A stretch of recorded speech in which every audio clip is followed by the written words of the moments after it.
Hey everyone, welcome back to another Final Fantasy XIV stream. Last time we beat Shadowbringers, and I loved every second of it. This time around, we're going to continue. We're going to do the post-Shadowbringers content. Not all of it. I don't really have too much time today, so I'm going to at least try to get as much as I can done. I only have like a couple hours here and there, so I wanted to do something at least, since yesterday was my mom's birthday, and we kind of celebrated a little bit then. But not too much. So today we're actually going to have the birthday dinner and all that. So, or in this case, birthday lunch, because it's around, it's like midday. It's kind of not dinnery yet. But yeah, let's get started. Shake and resolve. Yep. Zurius, gods, it's good to see you. Hope your being here means you've had your fill of rest. Not so much as 40 winks, truth be told. You're too selfless, that's your problem. But you'll be no good to anyone if you don't take a break every once in a while.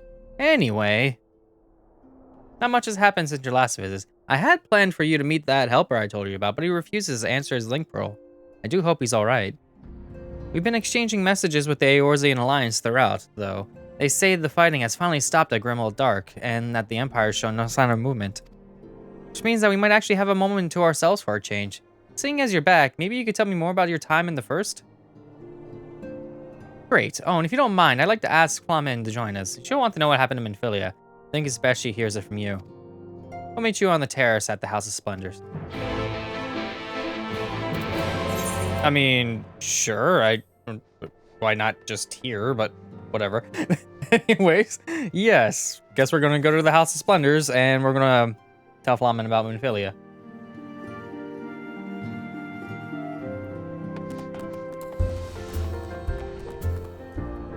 I just noticed I put it on battle on accident. So now every single time I sprint, it's going to say, I gain the effect of sprint. That's really funny. I never actually noticed that because I rarely ever hit battle on the thing. Am I going the right way? I am kind of going the right way, but not really. The map is so cluttered with just dot information here. I actually have like a quest for Gunbreaker and Red Mage and stuff here. So it's... Oh, we're going up. Yeah, we're going up. Forgot about that. All right. Alright, so where is the staircase around here? I always forget. In here? Nope, that's not staircasey. That's staircasey. There we go. And up we go. Okie dokie. And out we go.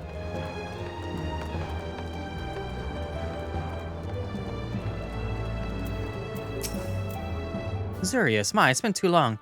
Tataru did mention that I would be joining you, did she not? Thank you. Words cannot well express how I have longed to know more of the First. This world Minfilia has sacrificed so much to save. But come, rest your feet. Tataru should be arriving shortly.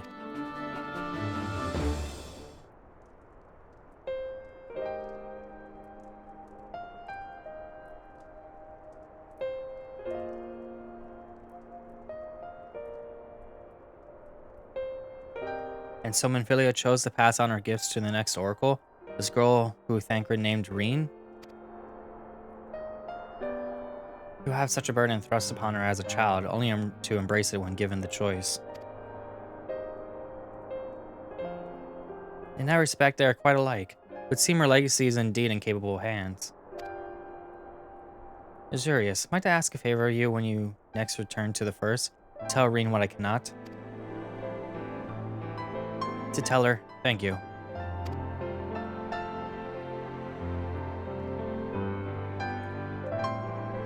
And I would offer thanks to you as well, for staying with her to the end. Begging your pardon, but could I have a word?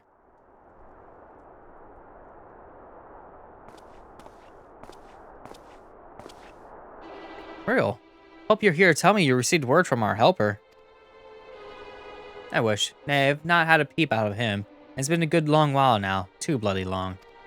On account of which, I've been going to sneak over the border and see if I can't get a signal to him from closer up. But what if they catch you? There must be another way. Well, it ain't as if we could ask Thancred to do it. Besides, they shouldn't have no trouble picking your way through Grimwald now that the fighting's died down. Gods know there's enough shadows to hide in. And if it beats waiting around here twiddling me thumbs any road, I thought I'd just let you know. Now I best be. I nearly forgot. Prowl's at the stones, and she wants a word. Something to do with the patients. She was getting ready to examine them again when I left.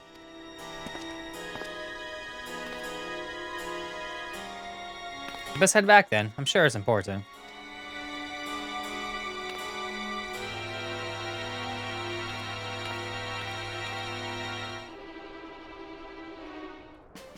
Alright, so back to the stones. Whee! I take 43,104 damage. I actually like having the battle thingy up because it's kind of funny. Not that I need it there, it's just really funny seeing all the dumb stuff that happens.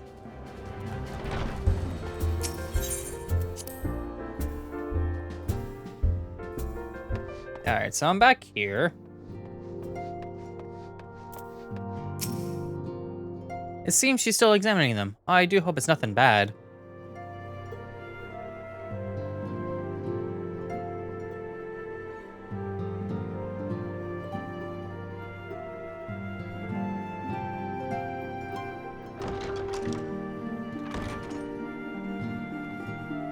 You're here. Good.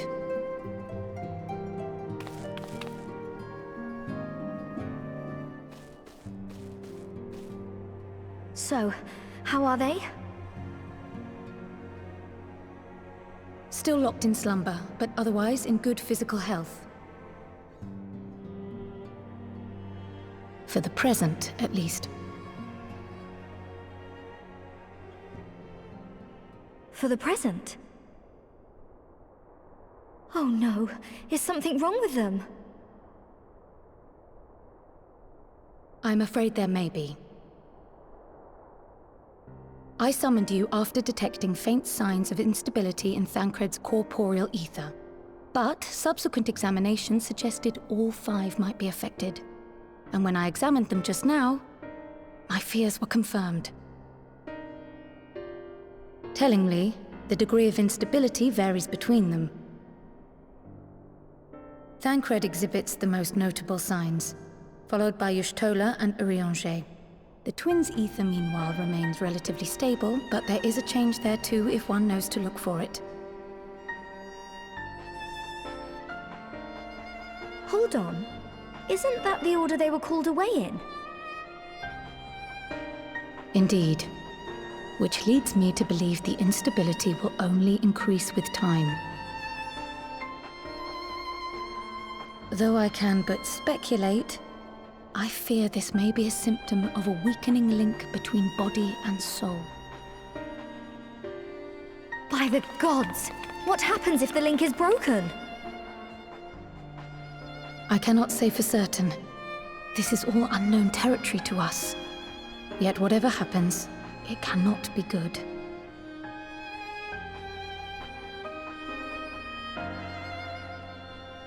Mercifully, the instability is still only slight. And you may rest assured Master Matoya and I will do everything in our power to keep it from worsening.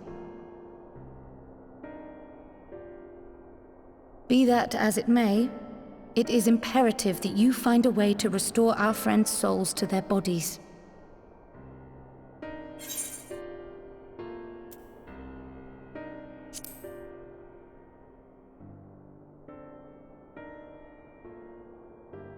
I realize you've only just returned from saving 2 worlds, but time is not on our side.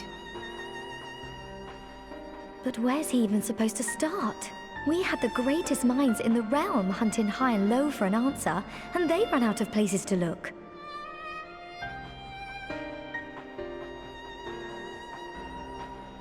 You stated in your report that the Exarch had originally intended to reverse the summoning process by means of his own death, correct?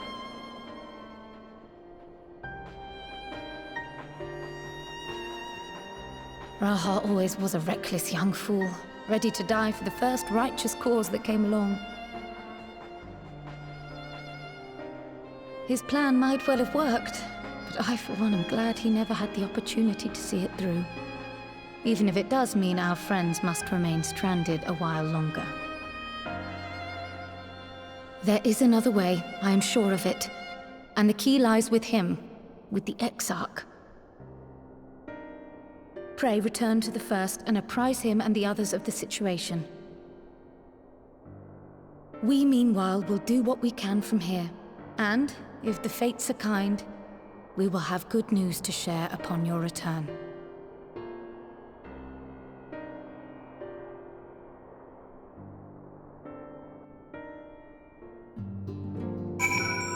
Gotta get him back somehow, so that means going back over there. So I could just kind of speak with him monocular, but it's gonna warp to the Stellarium because it would be quicker than actually making my way there the weird natural way.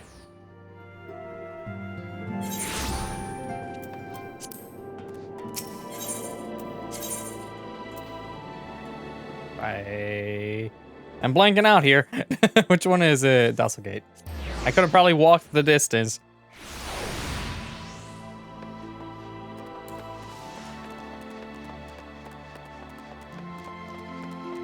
If only if it was as simple as just like taking a spaceship or something. But it's not, obviously. Ah, Azurius, you are returned. Hope your time in the source is suitably restful. Ah, but of course it wasn't. Go on. Their corporeal ether shows signs of instability? By the gods, the possibility never even occurred to me. If you have returned in the hope that my research has yielded a solution, I fear you will be sorely disappointed. 'Tis but a mercy we had the likes of Mistress Cryo and Master Matoyo to keep our friends' bodies safe while we wrestle with the problem. But they cannot forestall the separation of body and soul indefinitely. The others must be told.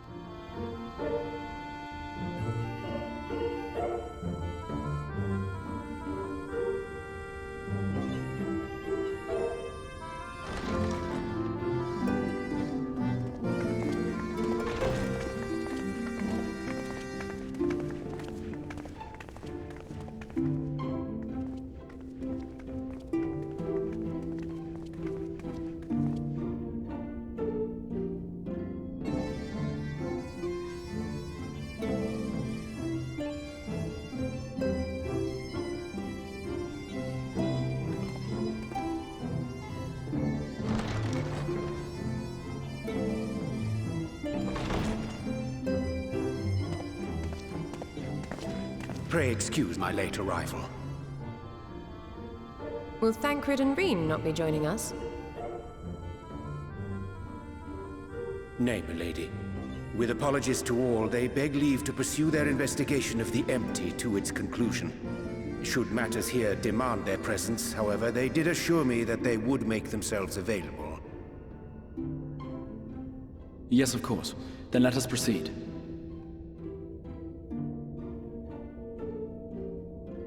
I think it best that you begin by providing a summary of Mistress Kryle's findings.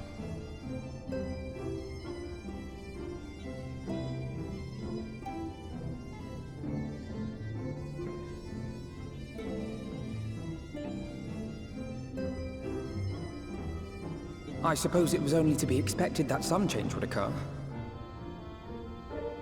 Yet our souls seem unaffected, to my eye at least. How long they will remain so is another question. Kryle is right. It is imperative we find a way to return to the source. Perhaps an explanation of the method by which I brought you here will yield some inspiration. Ere I begin, it must be noted that I am by no means a gifted mage. In order to employ powerful magics, I must rely upon the Crystal Tower and its boundless reservoirs of energy. The magic that summoned you was no exception. It is a singular spell, adapted through painstaking effort from the technique that transported me to the First.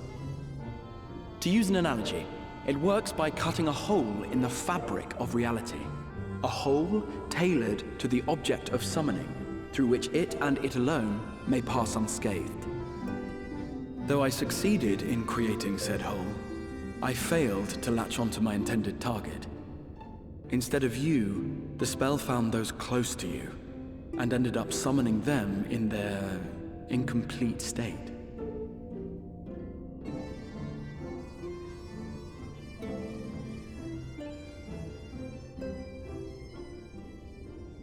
I would not soon throw my life away. Not after the lengths you and yours went to save it. And so long as I breathe, I will spare no effort to see you safely home. But should all else fail, and your lives be at stake, there remains one sure method.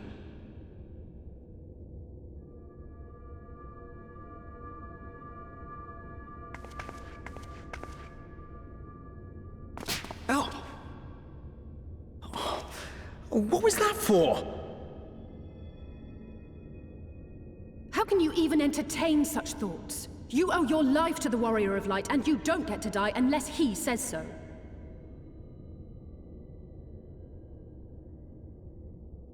Your followers await your divine judgment. What did you just...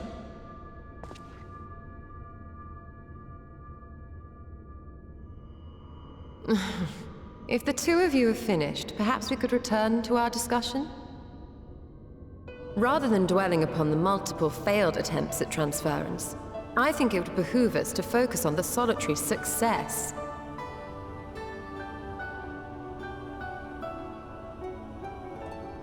I would draw your attention to the fact that our friend can travel between worlds possessed not only of his body and soul, but his personal effects besides. This is no different from the teleportation magics to which we are all accustomed. Magics that allow for the transportation of those inanimate objects one considers to be an extension of oneself. Are you suggesting that simply by considering us his possessions, he could carry our souls back to the source upon his person? Well, it would be nice if things were that simple for a change. But vague notions of ownership seem a rather tenuous thing to stake our lives on. So much as a moment of doubt on his part, and we'd be left floating in the rift. Milady hath the right of it. The requisite fixity of belief would be too much to ask even of our friend. Yet, were we to immure our souls within an object in his possession, mayhap then our safe passage could be assured. White Auracite would, I believe, serve as a suitable vessel for this purpose. It was conceived to imprison the massy soul of an Ascian, and should house one of ours with relative ease. We would need only to ensure our soul's safe preservation inside the stone, and identify a means by which they might be transferred back onto our vacant bodies. Soul preservation and transference. I believe I know of someone who may be able to assist us. On the far shore of the source, there stands a great palace built by the elves. It was forsaken in the wake of the flood, but a certain Numo chose to make their home there soon after. Though they have long lived as a recluse, they once occupied a place of honor in Verbert's royal court, and it is said that none in all of Norvrant is more knowledgeable than they on matters of the soul. Well, I've no objection to seeking a helping hand, but if they've gone to such lengths to hide themselves away from the world, what makes you think they'd be willing to lend us one? A worthy question. Years ago, I myself tried and failed to solicit their cooperation in the battle against the Sin Eaters. No sooner had I begun to make my plea than they unleashed a swarm of their familiars upon me. Unlike me, however, you have curried favor with the Fae folk. By that merit alone, I am hopeful that they would grant you an audience. They may still be inclined to turn you away, of course, but if their knowledge might feasibly facilitate your return home, we have to try.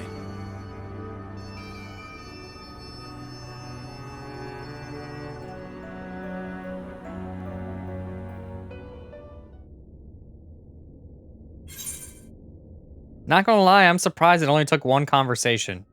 One conversation to figure out the problem and how to fix it.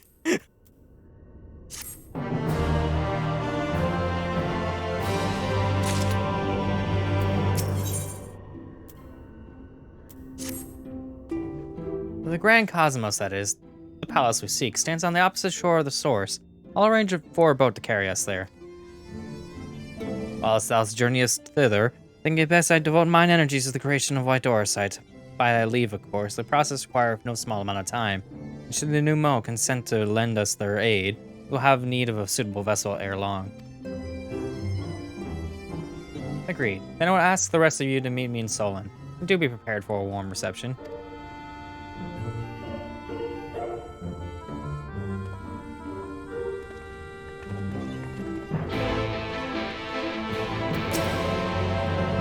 Pray join with the others in Solon. It says join, but I said joineth. I shall turn my thoughts to the Orisite and praise Thancred of Rene of our progress. Alright then. In Solon, which is in Lakeland. So I'll just kind of fly there.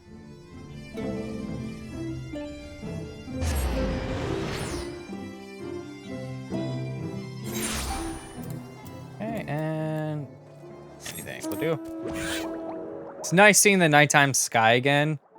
Like, I don't want to jinx it, but for good in this place. It's just nice to be able to, like, have a day and night cycle going on once again. How far is this place again? Yeah, it's kind of far, but not totally. Where all these quests are.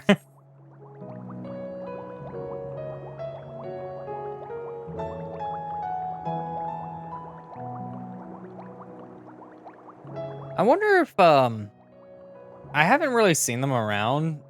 I mean, it's story-wise as well. We haven't seen either Thancred or Rene around. I wonder if that is the end of expansion raid. I'm not exactly sure what that could be. It could be something completely different. They could be investigating something that leads up to the next expansion. I don't know. I'm kind of curious about that, though. I still have yet to do the, raid from Stormblood, though, so yeah. Probably should do that at some point.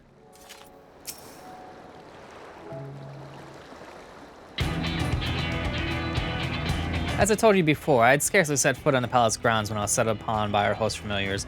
I expect our reception today be no different, so I propose we march through the main gate, weapons drawn. I'm sorry, but we're not here to petition for assistance. You can't honestly think barging in looking for a fight is going to persuade them. Actually, I believe the Exarch may have the right of it. I have no doubt poured a great deal of time and energy into the creations. Were I them, I should be most interested to meet with those who could overcome our defenses. As would any true seeker of knowledge, if there's little we can say or do to convince them to help us if we know nothing of their character, nor less why they chose to hide themselves from the world. But if we can seize their interest, mayhap we can earn ourselves an audience. So a dungeon, I'm going to assume? Weapons drawn it is then. I must say, Exarch, you certainly seem to be enjoying all this.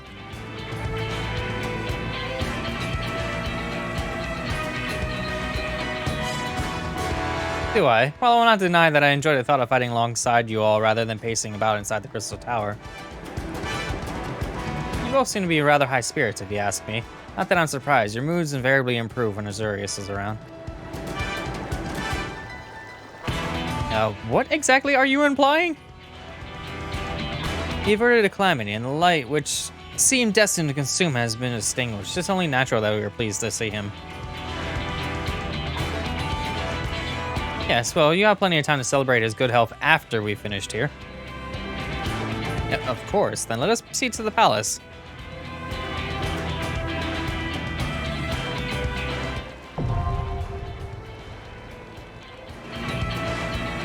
I'm going to assume I could trust dungeon this. Yeah, I can. Okay, let's see. Form of party.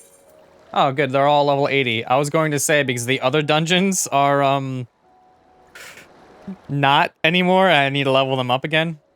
Speaking of which, let's see. He's an all-rounder, so that's actually kind of funny. I could very well. literally put him in as whatever. So if I don't have Alpha No, I could like take him out and then put Alpha No. No, not Alpha No. I could put the Crystal Exarch as the healer. So that's nice. I could actually just kind of like do whatever. Yeah, I'll do this.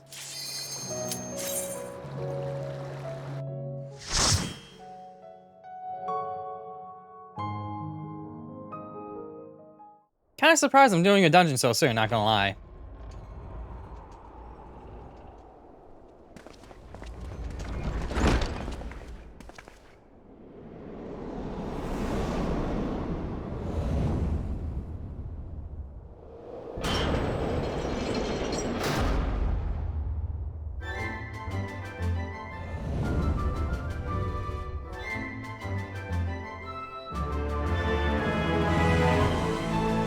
I wonder if it took a while for the patch content to come out or whatever, so they're like, oh, let's just do a dungeon right away, sort of dealy.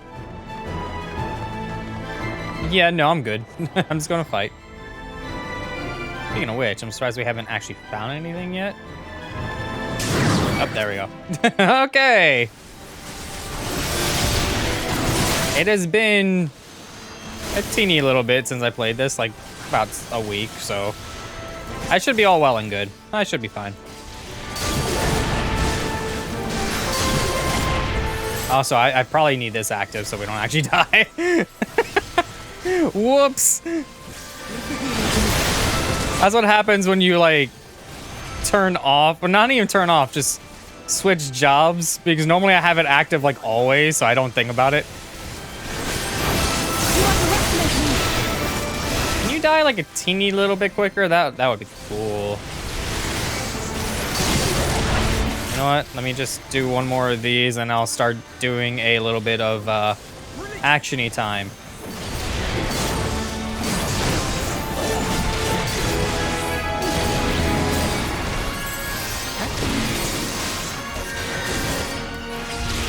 That's a little better. I pretty much just mutilated one of them. Totally fine with that. So I have no mercy active as well, which basically just means more damage.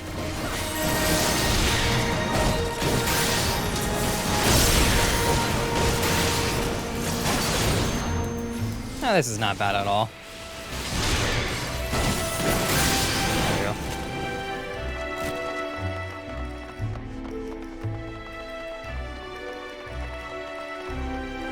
we go. I'm just reading their log. Begins casting, begins. Cast. I just love seeing, like, they canceled doing this, they canceled doing that. I'm gonna assume that.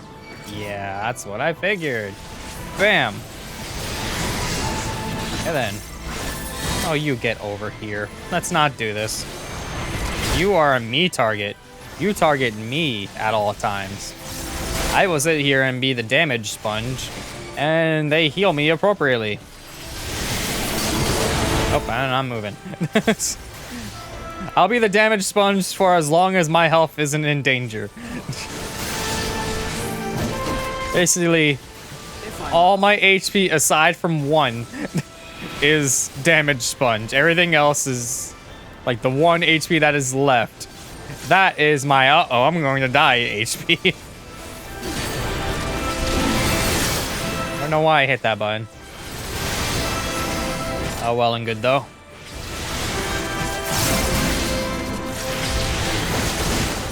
Alright. Moving forward. I got some rooms. More enemies coming right up.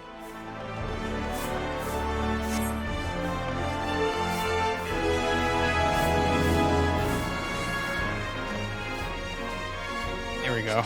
Ready for it. Ready for it. That's not what I expected to be fighting after that.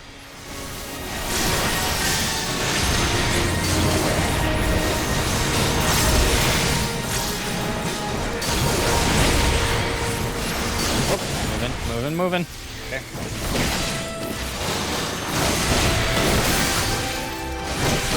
And got you for another one of these. Do one of these.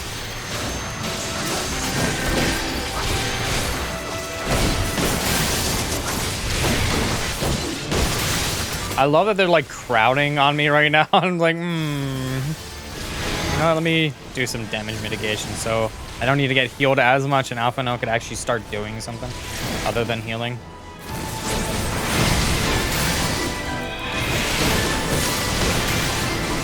Yep. Put one of these on so I can do a little bit more damage.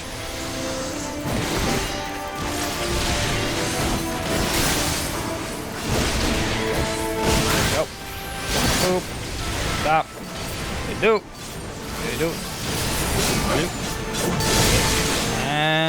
that one should be that one. Now for just you. Just you remains. Nope.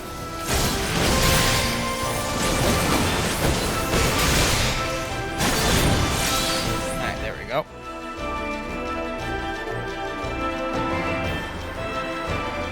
I assume I need to go through these doors. Oh, come on. You really think two of them will be what does it? I could literally just pop one of these and then probably be fine the entire time. You would think at some point they'll just be like, yeah, I might need to do something about that. Like, actually, and not just send, like, armor things that you got everywhere. It does make one wonder, though, if you live as a recluse and have a place like this huge. How rich were you before you went into, like, reclusivity? If that's the right word I'm thinking of. I mean, I'm pretty sure it is, but...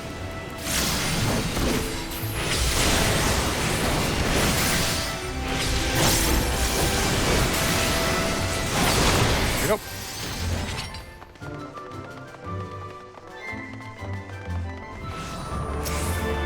Alright. Boop. The only thing that kind of stinks about, like, just this dungeon in general is, like, they really don't need to hamper up the enemies and make them stronger because we're dealing with pretty much... I can't level up from this dungeon. I'm not getting any experience. I mean, they probably have experience, like, tied to the enemies. But, again, can't really do anything with that. Stay on me if you can.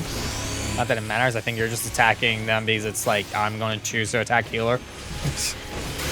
Okay, I'm going to move for a second. Bam. And then... Did I just slide there?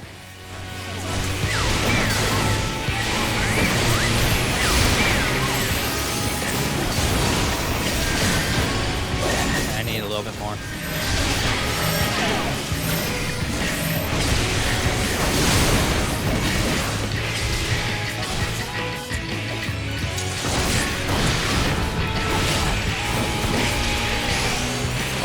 Good.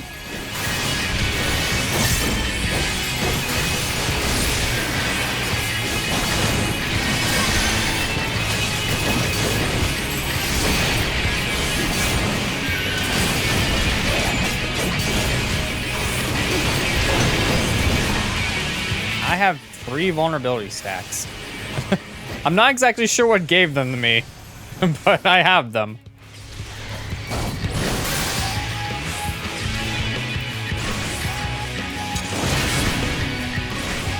Oh, dang. Wow.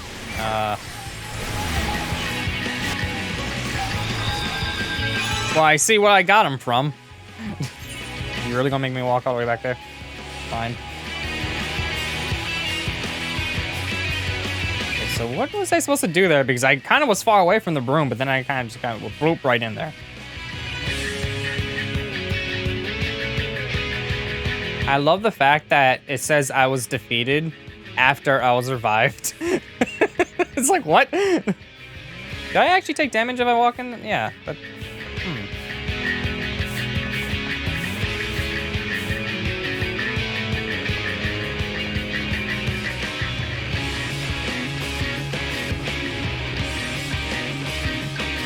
Still really confused about, like, what gave me so many vulnerability stacks? Like, I'm really kind of concerned by that. I need to figure out what I got hit by.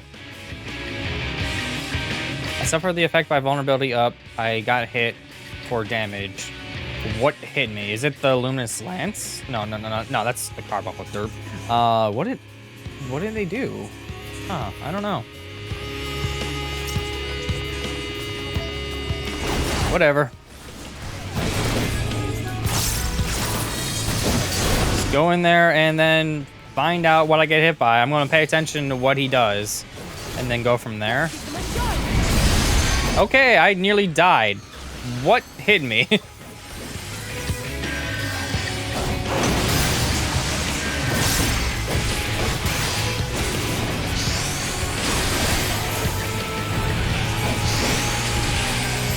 Okay, we have those little glops.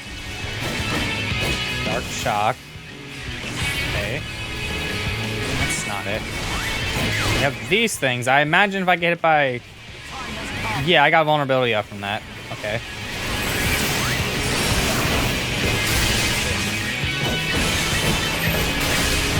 Okay, good to know. Good to know. Get that on you.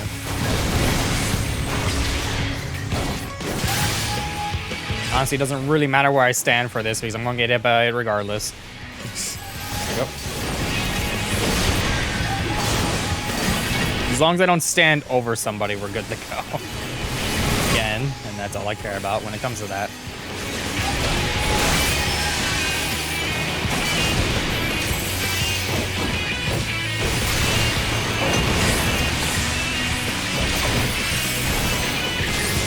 Leave the healing to me.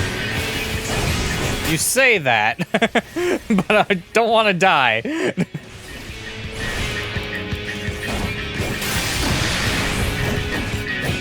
so I got to... Okay. I was trying to pay attention to what they were doing just so I can kind of learn the pattern, but it didn't really work. And now I'm really, really slow and losing health. Very, very... Alphino, what are you doing? Heal me. Alphino, hello. Thank you. That was weird. Why? Why didn't you heal me? Were you stunned? I didn't notice. Was he stunned? Why did I just, like, get wrecked? Oh, he just killed me, like, one time and then just decided, nope, I'm good.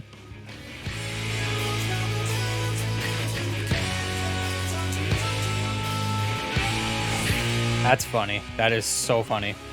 This is the first boss of this dungeon. Come on.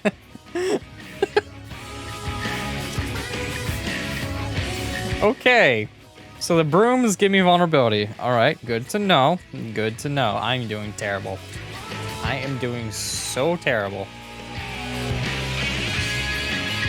All right, then. I'm going to wait until you actually catch up because when I fling in, you don't, like, do anything right away. So get over here. Thank you. That's a doorway. Do you not know how doors work? Thank you. Right, let's do this right this time and see what exactly happens. Let's get some good damage going off right away, and then I will do this.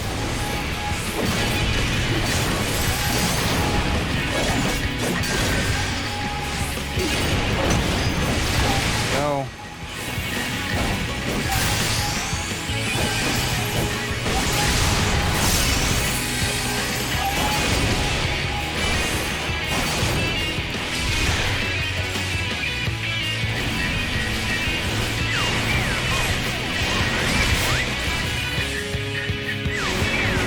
I am so confused. I am moving where they are moving, and it's not working.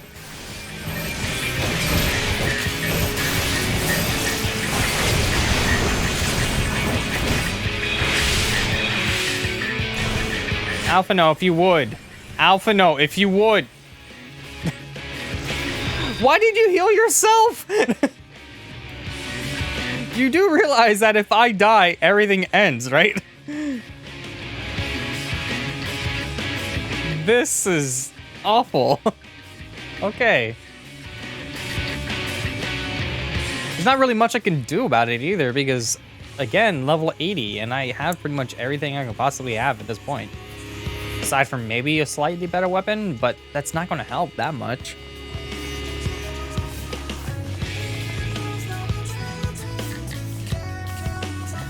I can't do anything once I get those vulnerability ups, so... I'm so confused. I stood out of the way. There's no way I got snapshotted if I was standing in the exact same spots one of them was. Why? Okay. Alright. So... let's try this again. Mitigation go. This go. I'll do one of these and one of these so I take less damage from those. Do this, do this, do this, do this. I kind of wanted to do Sonic Break first, but this is fine. You basically have all that happen first. I'm gonna stand over here. So they're all doing attacking. I take some damage. That's normal. I'm gonna stand over here.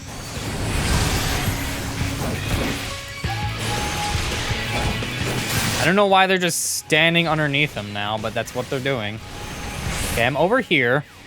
I'm standing where one of them is, and then they do this, and then they run back in and attack. Yes. There, I didn't get hit by it. But I had to do it like way earlier than anticipated. So that's like, if you don't know it, that's like a big oof. Okay, this is fine. Again, I can't really do anything to mitigate this. So I'm just taking that damage.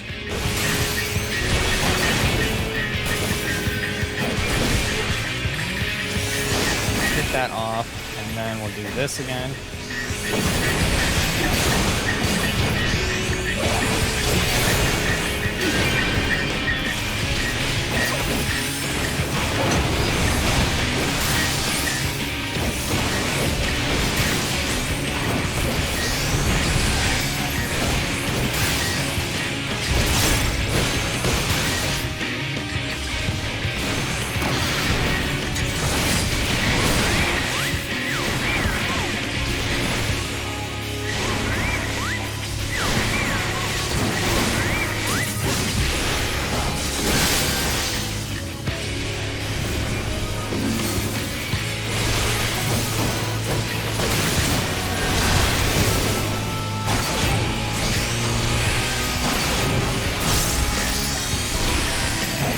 More seconds on that, so let me get one of this.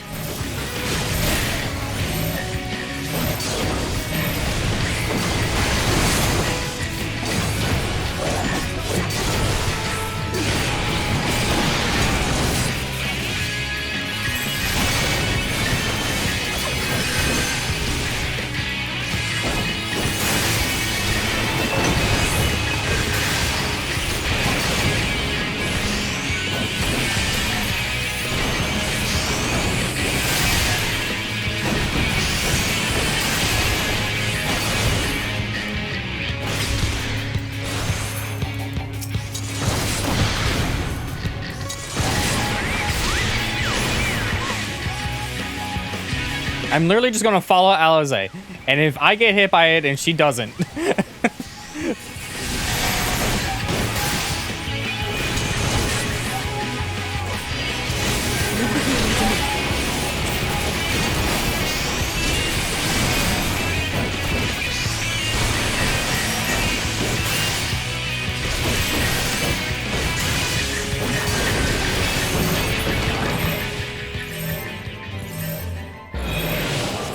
I was going to say, are you still going to get hit by that? That'd be hilarious. Okay. Wow, what did we get? Warg Belt of Pending. That's actually better than what I have, so why not? Bam.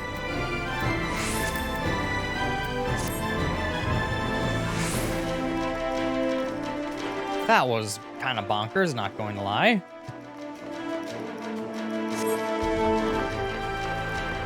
Wow. Wow.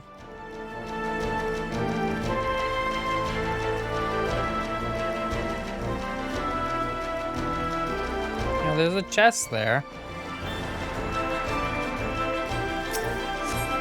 Is that bees? No, that's Portsies. I'm like, is that bees? Wouldn't be too far off, honestly.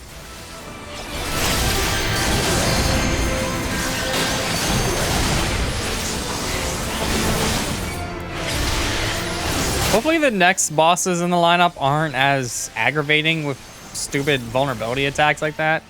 Because once I got hit by like all the vulnerabilities, I was pretty much done. But I totally understand it was my fault for standing in it. There's nothing I could have done something about it. I just didn't know where to stand.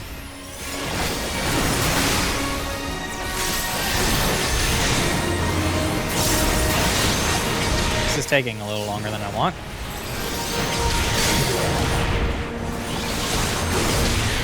Kind of glad I'm looking at my chat and it's not like constantly moving from people doing a bunch of stuff constantly. So this is much better. Okay, you can die.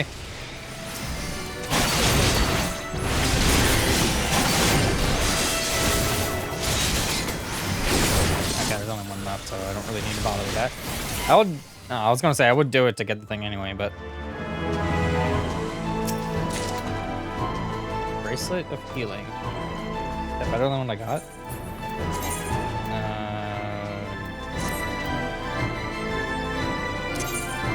I don't know. Because I have a full inventory again.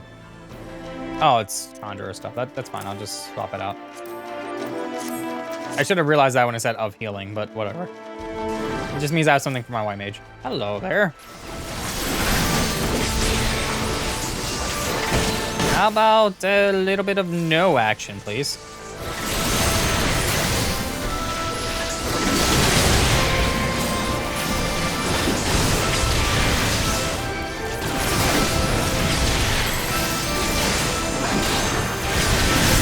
Almost, and bam, there we go. AoE damage over time is always nice. I'll give you that as well, so you die a teeny bit quicker.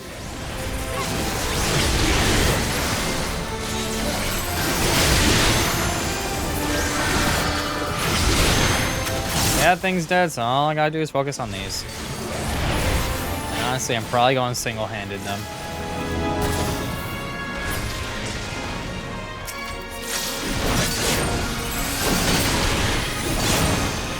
Honestly, I'm doing self-destruct. I'm totally fine with that because I'm just gonna move on. There's really no point because I'm not getting experience. I'm not gonna sit there and try to kill them.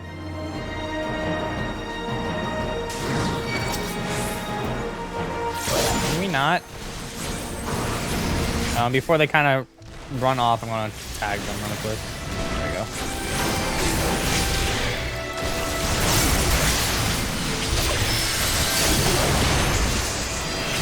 These and one of these.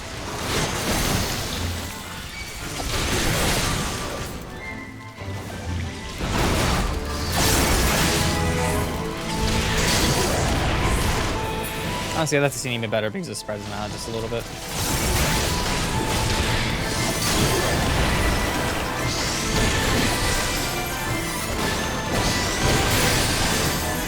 Hopefully they don't self-destruct. Like plants is like self-destruct. I'd be like, what? Excuse me? Let's hop over to this one. That one's dead.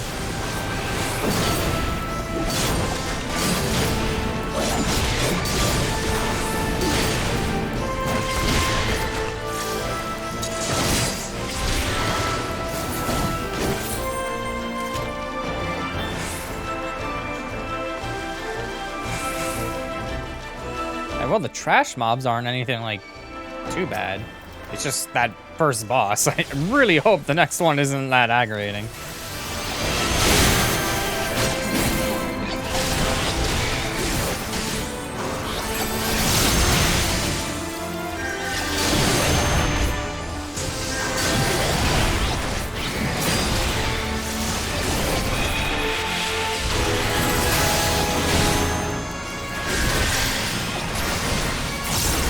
Honestly, though, if I was my samurai right now and just my AoE attacks make myself just get health from it too at the same time, I probably would not be dying like at all. This is like all these kind of groups ups of enemies and stuff. It's just amazing. Okay.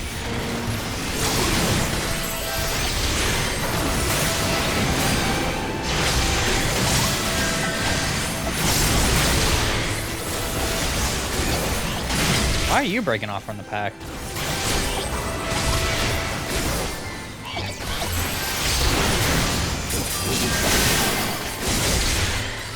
I guess I just want to hit the others. Not really too much I can do about that.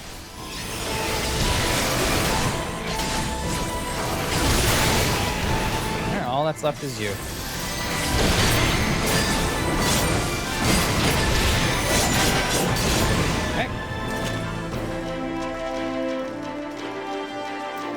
I'm gonna wait on my cooldowns a little bit.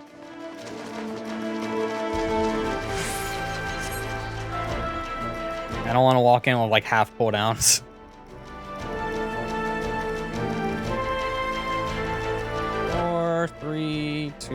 one. That one's good.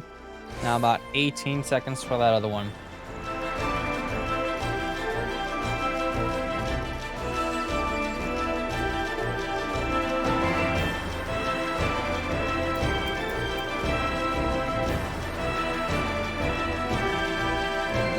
All right, good. Perfect. Let's have one of these. Launch in there. Let's have one of these. Okay. Totally fine with you doing that. Although I should have done something else first. Whoops, that's fine. I have more than enough time. Just makes the dots go a little bit later than normal. Okay, I'm gonna give you that. I'm gonna be doing my combo a lot here.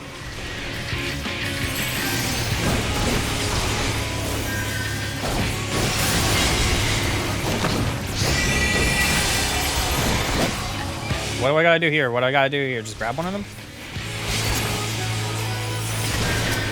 What do I do with it? What do I do with it? Oh, just set it down, I guess? Okay. Not exactly sure how I was supposed to set it down there, but it worked. Okay, that makes sense. I just wasn't sure exactly how to put it down.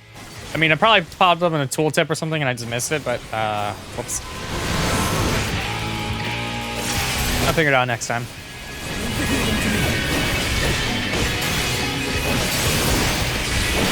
Oh, hello.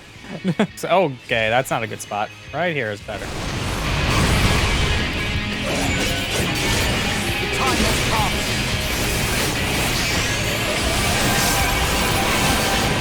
Oh, God.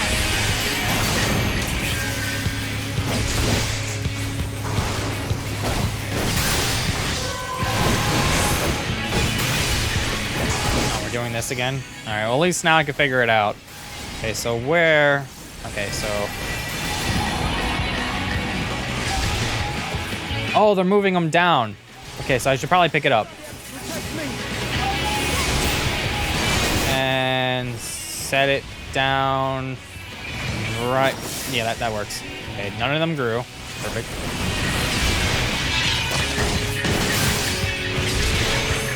Right here, ought to do. Ow. Good.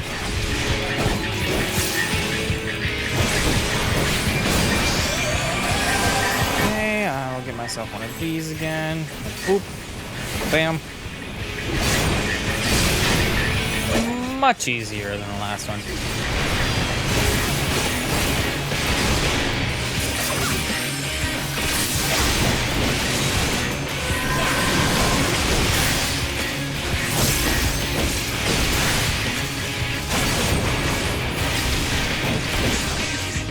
I'll get away with just this. Okay. And yep. Gloves of scouting. Not for me.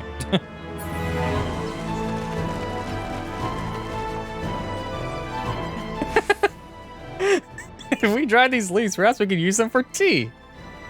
Why are you like this?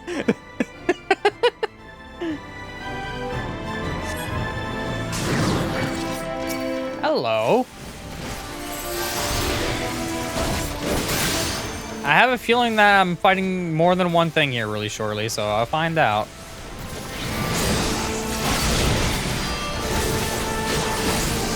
Give you all the AoEs. I don't really care as long as they give you the dot damage.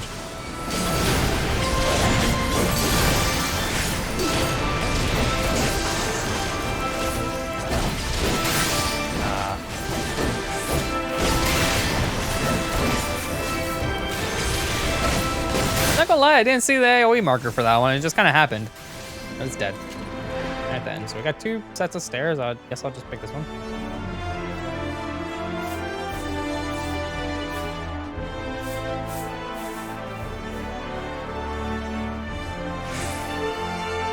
I'm guessing this door does not open. That would probably be where I would want to go. Okay. Hi there.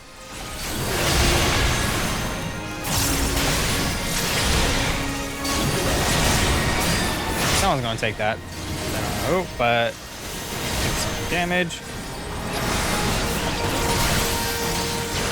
I guess this one in particular is just going to die first.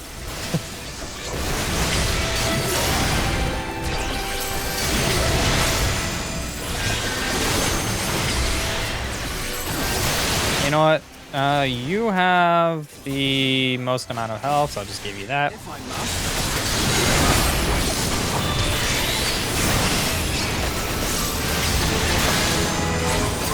Do some proper mitigation on my damage output so I can actually heal better. I actually should probably be using that because this is level 80 content, so I need to have the most defense I could possibly have.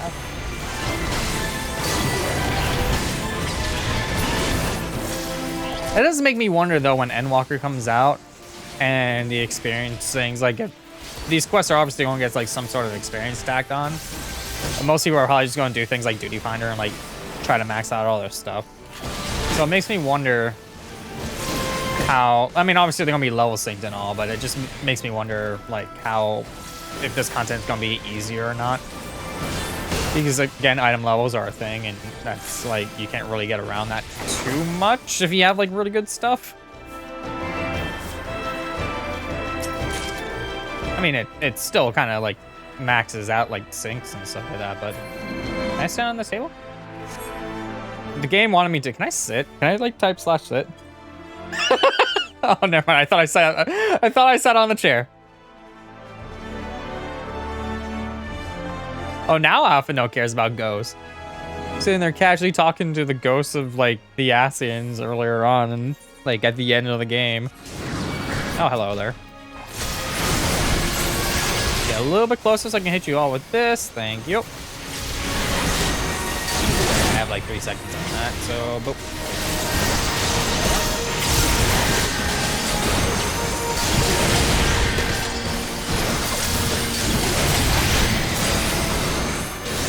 You can take that as well. Move out of this AoE. Honestly, I thought I had a charge. Whoops. My bad.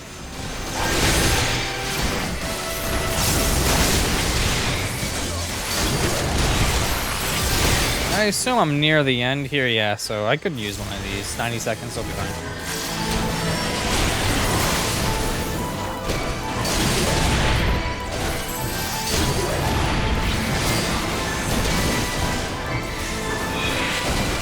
If I must.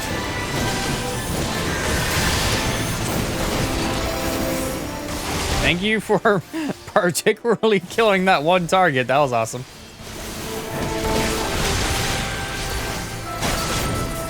Go down just a teeny little bit. Okay, and now I can just kind of kill you. There we go. Hi. I guess we're not done here yet. We have Phantom Ganon riding in on us.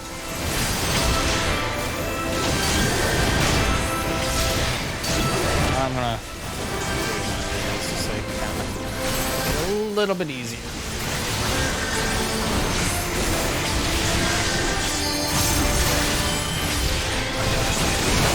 That lemon break better be saved. I don't want to see it used on trash mobs. Wow, why am I doing like no damage?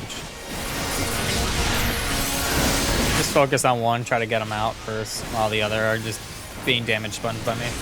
Yeah, that's a little better.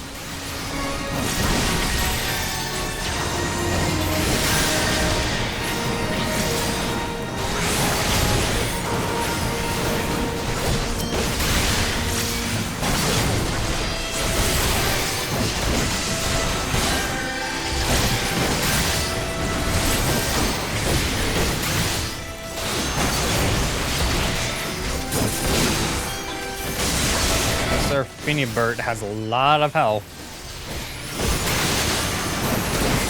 Are you sure you're not the better one? Because the Lord is dying already. Speaking of which, can you, yeah, you're down. That works. Now everybody can kind of just kill him. That's much better. I like the health going down that much more quickly.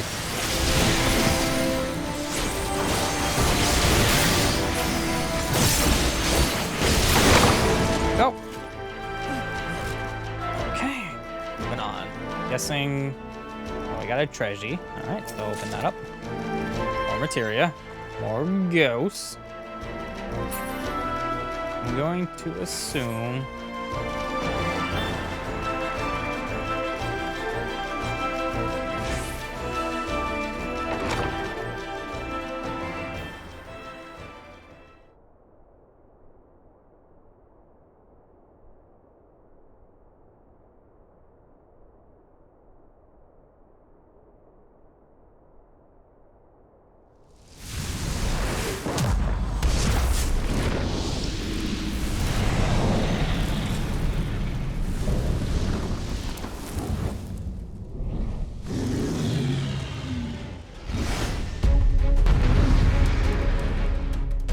Alright, we're just dealing with technically a summon. I want to say technically, but not really. Alright, all my stuff is good to go. There is a piano there. I wonder if that's... Okay, so... There's grapes and piano. I wonder if that means anything exactly. I guess I'm going to find out.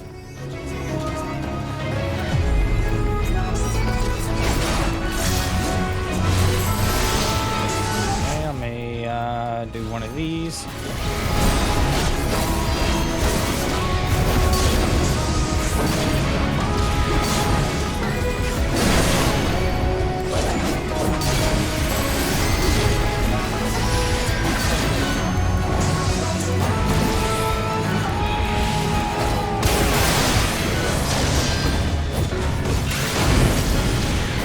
Wasn't exactly sure what to do there.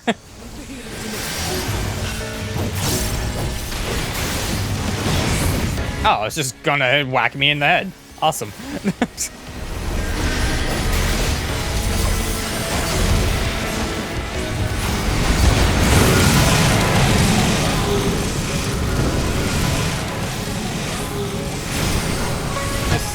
What are we doing? Setting everything on fire here?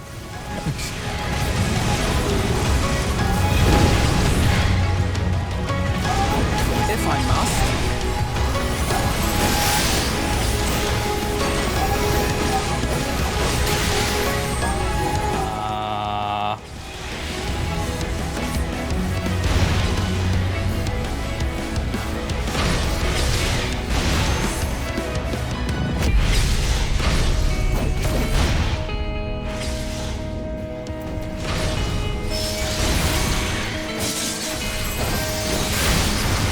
I guess that just was the order of the attack. It's too hard to dodge that, honestly.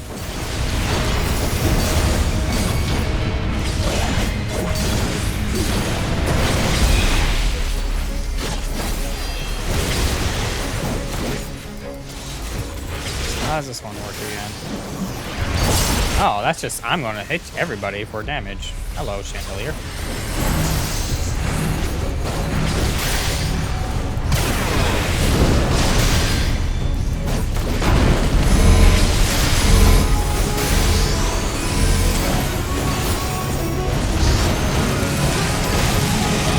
Grab this.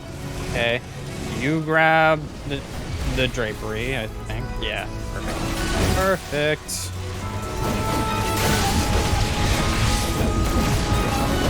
I really wish I knew when this vulnerability stack would go away. Does it ever go away?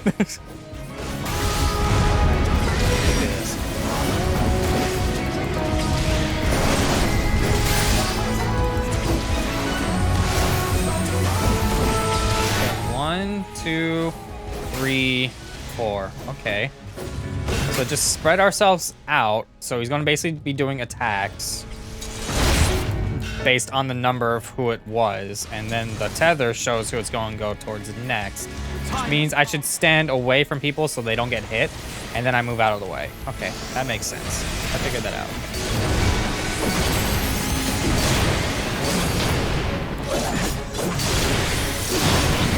That, on the other hand, hurt a lot. Can we do something about that, please?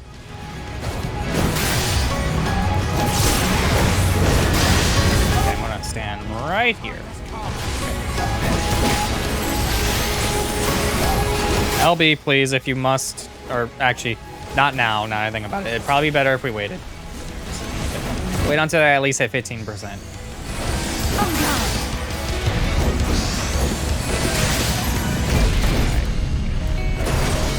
There'll be nothing left of you but a smoking crater.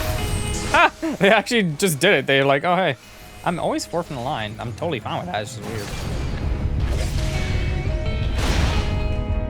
I wonder if it... Is it party order?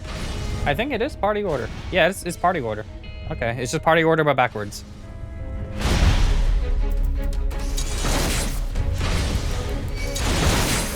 The time has come. That gives me enough time for this, so le-do.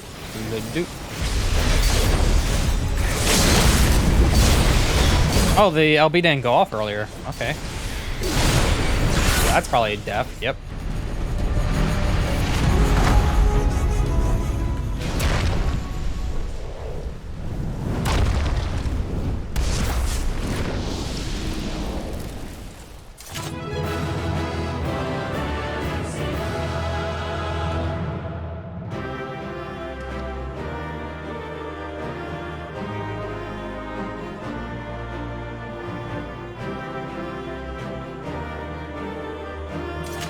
He's just gonna sit there like just chilling. I'll be like, hello. Grand Cosmos orchestration roll. All right then. And bye-bye. We're done here.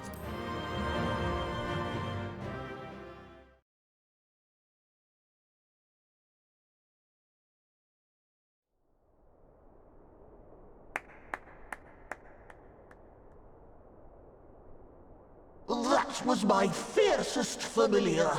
Oh, impressive.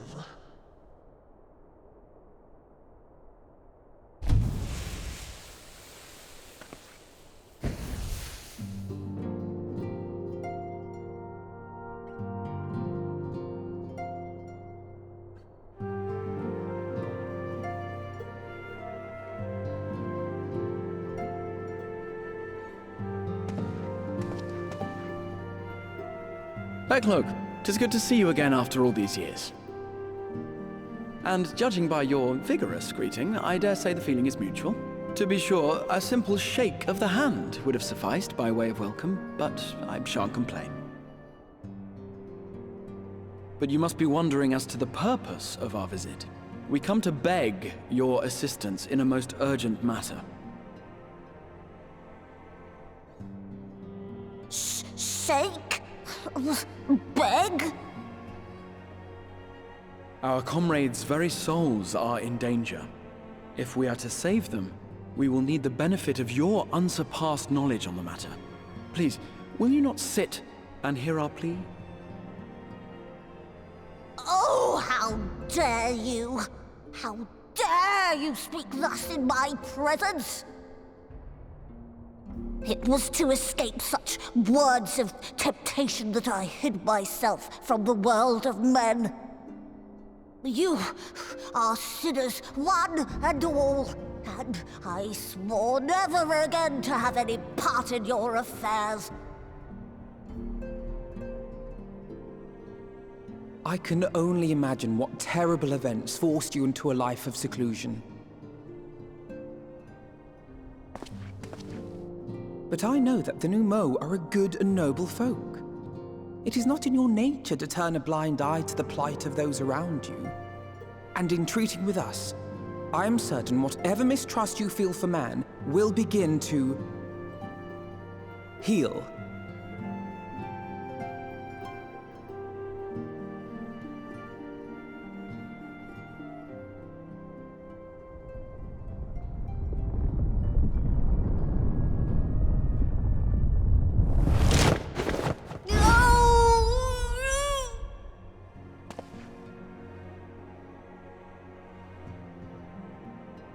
If you will not be satisfied, I suppose I could listen. After all, there's no harm in just... No, I mustn't. Not again. That damn court mage seemed to have the best of intentions too, and countless innocents died for my naivety.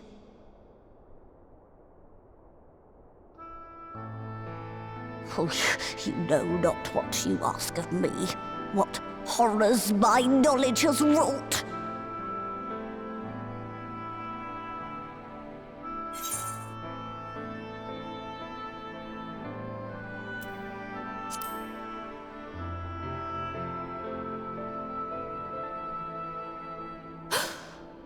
You know of the plague?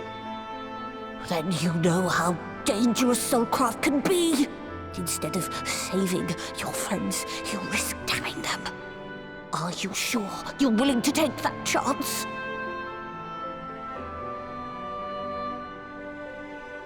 No. No.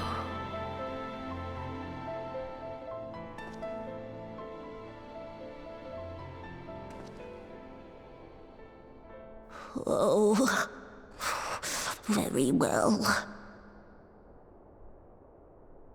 I will hear your petition, but that is all. And I expect fitting payment for my troubles.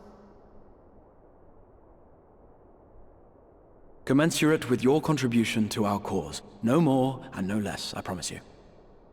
With that settled, might I impose upon you to join us at the Crystarium? I'm afraid the nature of my friend's predicament calls for absolute secrecy.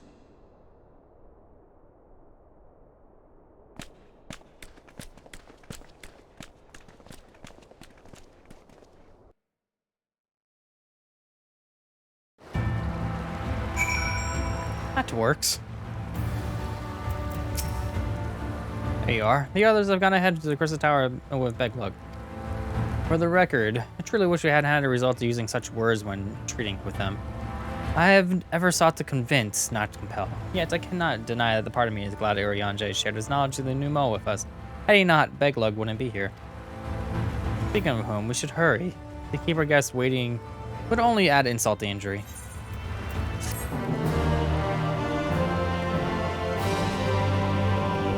You may not enter the Grand Cosmos with the party NPC avatars. Yes. That's how trust word game. Thank you for that. Mustn't dally here any longer, Azurius. If Beglug is to hear the truth of our travails to the first, you of all people should be present.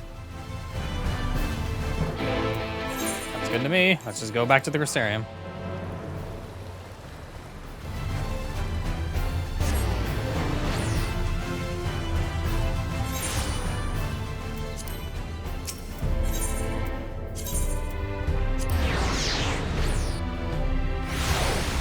I do wonder what exactly they could do that might help. I mean, maybe like be able to actually transfer the soul, maybe? I don't know, maybe they deal with that kind of thing. I mean, obviously they do, but I don't really know how they go about it.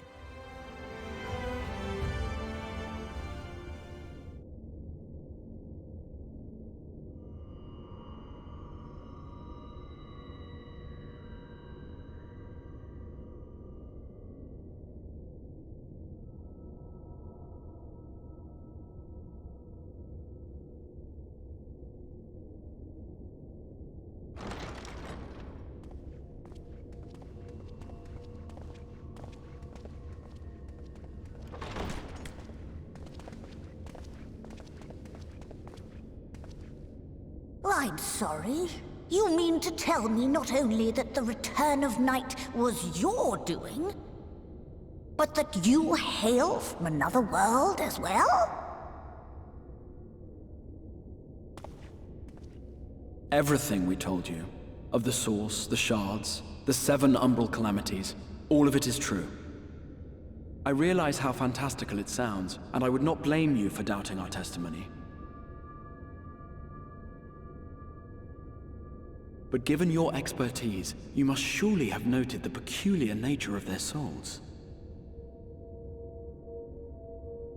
Any other time and I would have dismissed your stories as balderdash and flummery. But upon closer inspection, 'tis plain their souls are far denser than is normal, and that they do not possess true bodies. save you. Your body is your own. And your soul is the densest of them all.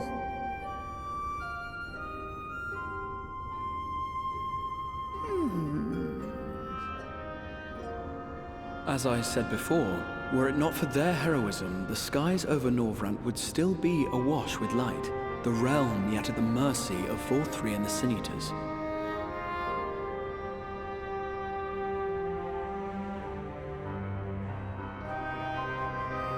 After all they have done for our home, seeing them safely back to their own, it seems the very least we can do.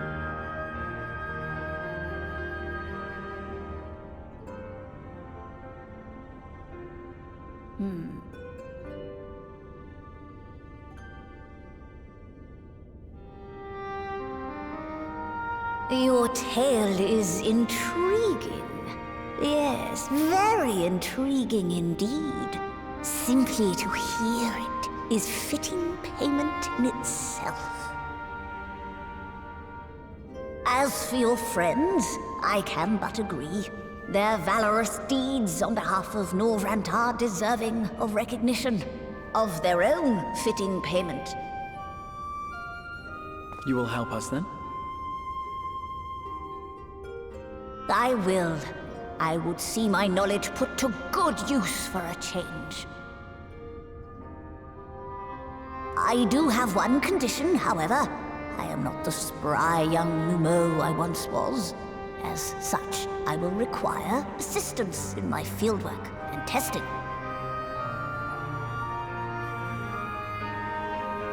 It would be our pleasure. We'll be laboring for our own benefit after all.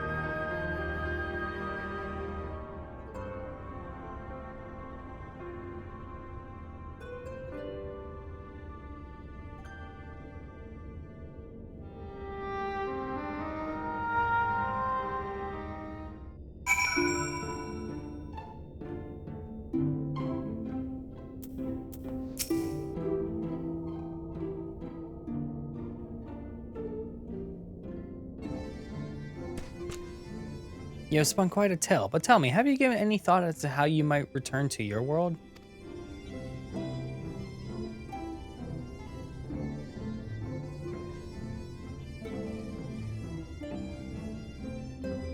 White aura site, you say? An intriguing proposition.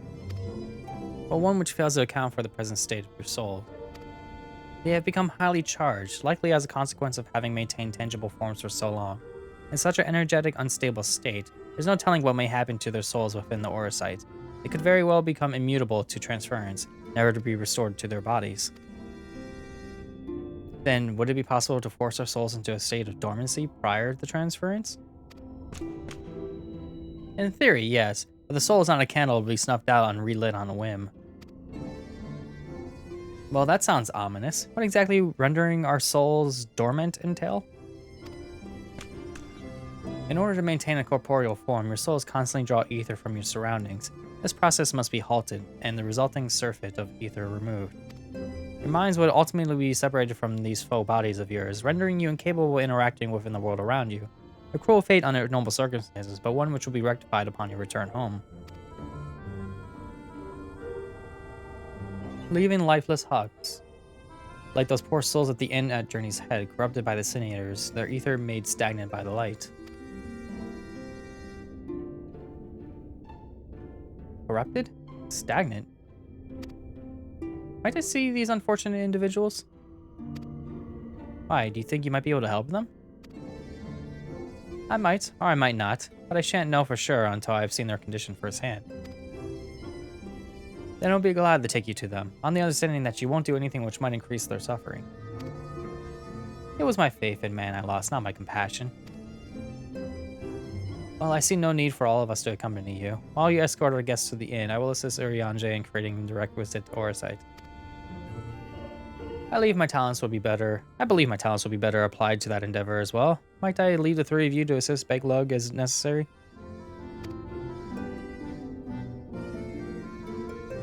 Let us make for Amarang then.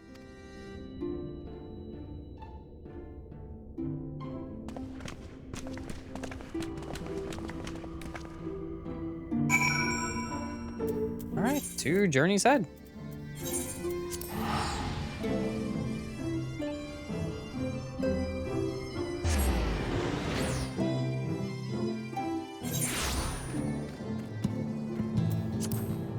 Where's the thingy at? There it is.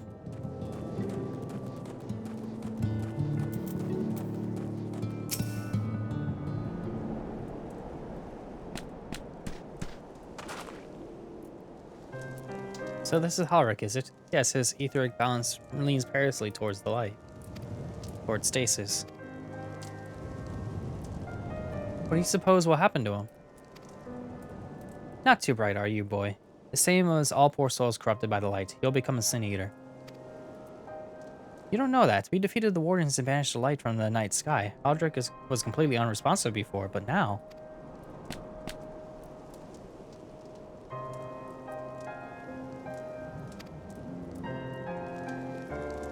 And perhaps there is yet hope. If I may, there is a treatment I wish to administer to the patients. What sort of treatment? In the course of my studies of the soul, I once created a tonic which could temporarily stimulate the ether in one's body. After some refinement, it came to be used by the Knights of Obert. Then, for our darker purposes, lest it fall into the wrong hands, I swore never again to make it. But for their sakes, I will break that oath. It is not like to reverse a stagnation, mind you, but it should offer some measure of relief.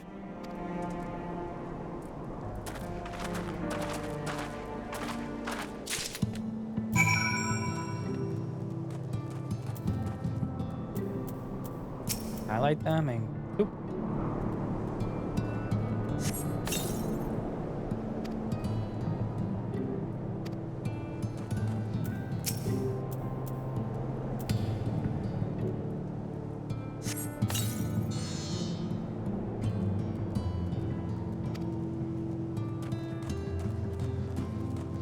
Where's the last one at? All the way over there. There we go.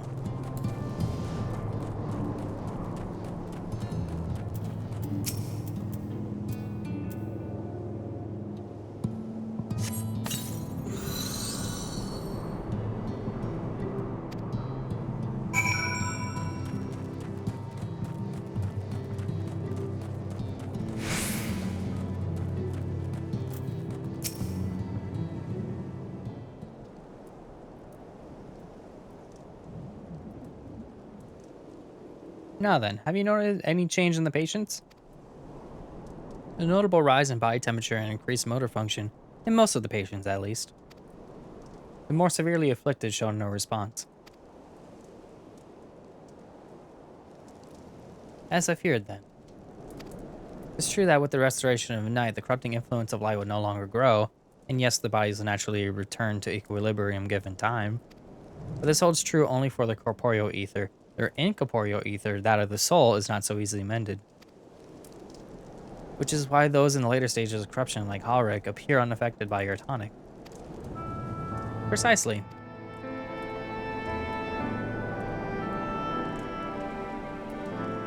The boy's soul is too far gone, his mind held together by the finest of threads. There is a chance he may one day recover, of course, but it will take years, decades even. By the gods, he would wait to find himself an old man.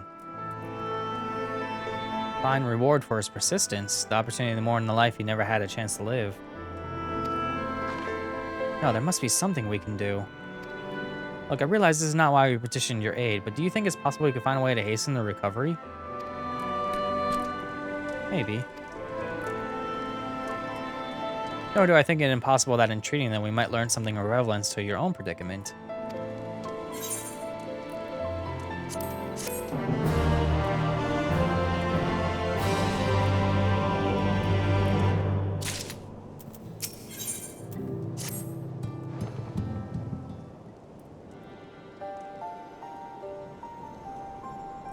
I suspect the Crystal Exarch has told you of my past. I was once a mage of the Royal Court of Herbert, and the soul craft was my field of study. The tonic you administer to the patients here is one of the fruits of my labors. I hope to do great things for the kingdom. But in the end, my knowledge brought only suffering, a plague and the which of like none I have seen. In the hand of unscrupulous men, what could have been my greatest triumph instead became my greatest shame.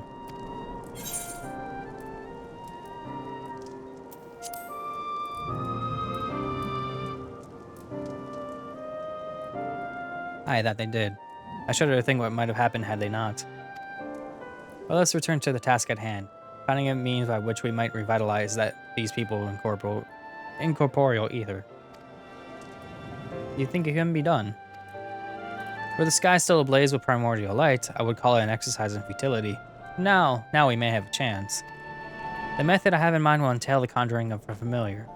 They are able to amplify the energies poured into them, making them a perfect conduit for the ether revitalizing magics we will ultimately employ. If you're about to launch into a lengthy explanation of the metaphysics of your plan, don't bother. Rather get on with doing whatever it is that needs to be done if it's all the same to you. Whether regions must be procured or spells invoked, I'll do it.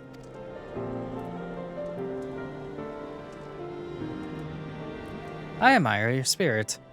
Very well, your first task will be to gather the necessary materials. Here's the waters and the finest of clays, as well as the fey lands are brimming with pixie magic. If you're convinced the resulting familiar could help the patients, fine. Alphino, the water and clay will be simple enough, but I think you know what we must do to get the lantern. You don't mean... The pixies took quite a liking to us before. If we humor them with our company, I'm sure they'll be willing to help us. Fine, I'll pay a visit to Ilmeg, but I never thought you would be the one to suggest going back there. I'm impressed you've been there at all, let alone befriended the Fey folk. Oh, and while you're about it, seek the Numo of Planini. They will be able to supply you with water suitable for our needs. Alright, so let's get this over with, shall we? This still remains the matter of the clay. Might I prevail upon you to find it?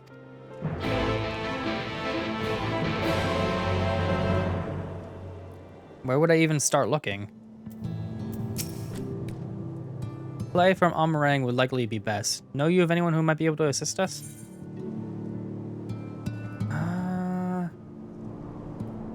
Miners at Twine, maybe? The miners at Twine. Oh yes, they'll be able to point you in the right direction, I'm sure. While you and the twins are occupied, I'll see if there's aught else I can learn of the stagnation which afflicts the people here.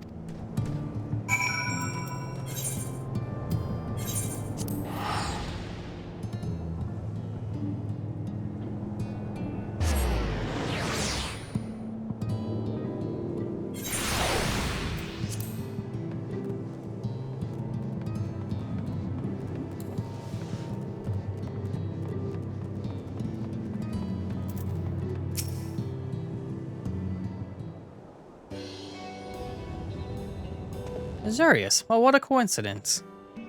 You come at a good time. We just this moment finished repairing the Talos and trolley you lot took on in the Bafarang. I don't know why I couldn't say that. The trolley was no trouble. But the Talos would have been another matter, had we not had a visit from Master Chai. He offered us a share of leftover building materials from the Dallas Stoneworks, as well as a few trade secrets to help us along. Clever man that Chai knows. He seemed pretty keen on the ideas I had for putting the giant Talos to work. Like a giant trolley, but Magnus still refuses to see all the good we could do with it. You're entitled to your dreams, Jarek, but it doesn't mean you can go harassing our guests with them. Master Chai was just being polite. But something tells me Azurius didn't come all the way to talk about trolleys. What is it you need, friend?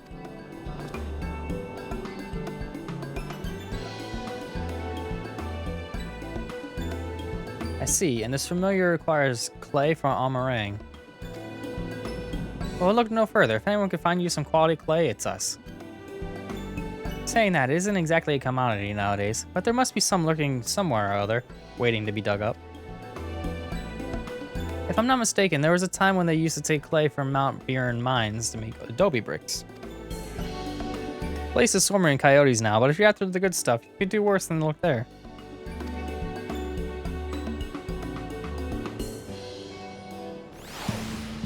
Well, that sounds good enough for me. Pristine clay all the way over there.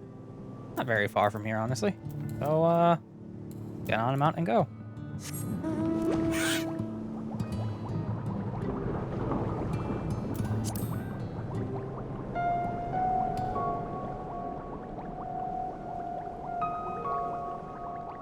I don't think I actually ever heard the night music here, not gonna lie. Because I kind of left this place immediately after fixing it.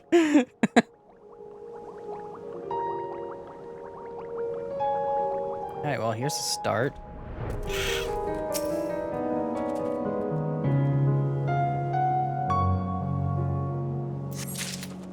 Okay, that's one. Oh, that's two right there immediately. Never mind.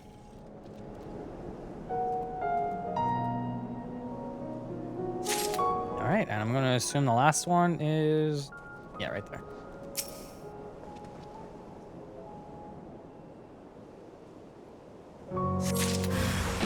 What? Hello.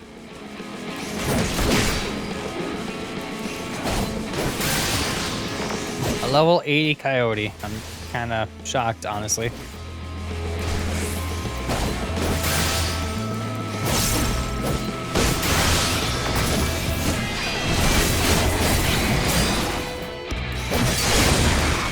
Okay, now you're probably going to die by the end of this combo, maybe. There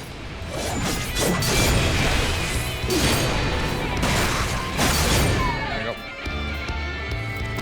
All right, moving back.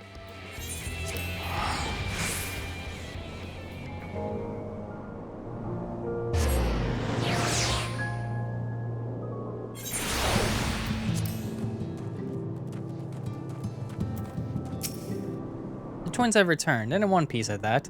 I was convinced the pixies would turn at least one of them into a garden ornament, but no. You have the clay, I take it.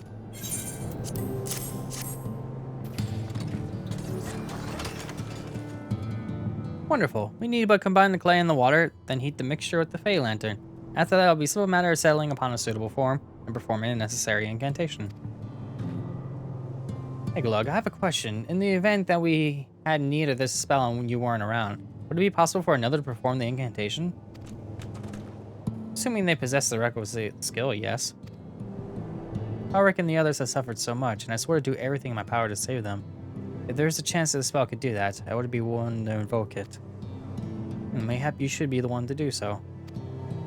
Deep understanding of the subject's physical state, combined with a strong desire to help them, can drastically increase the magic's effect, and you are plainly more familiar with these people than I. I dare say there are few in all of Norvrant more dedicated to finding a cure. Is that not so, Azurius?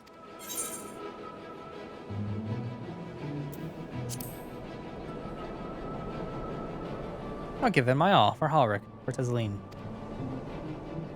Then we are all of mine on the matter. Alize will be the one to conjure the familiar.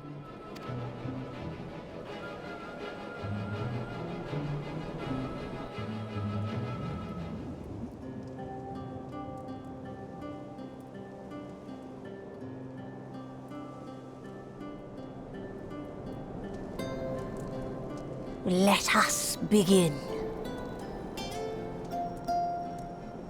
I trust you've prepared the clay?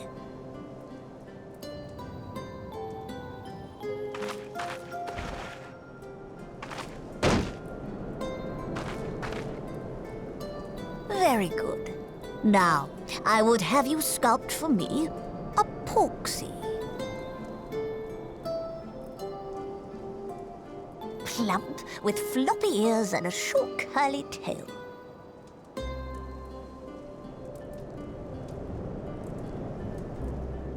A porksy. I think I know what you mean.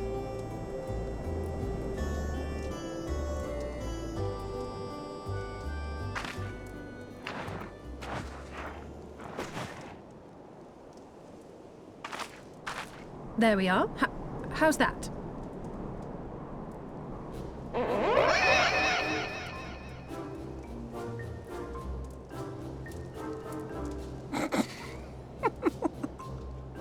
Well, it is certainly creative. There's no denying that.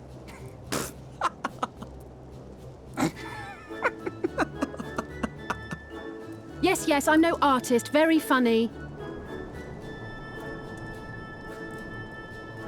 Pay him no mind, child. Though it may look like a grotesque parody of reality, it is what the invoker believes that matters.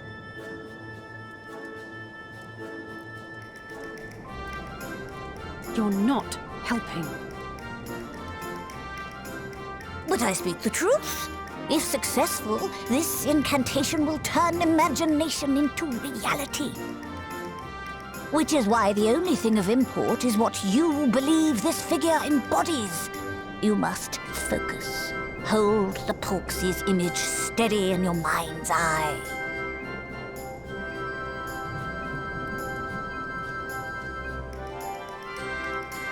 Now then, as I taught you, relax and allow your energies to flow.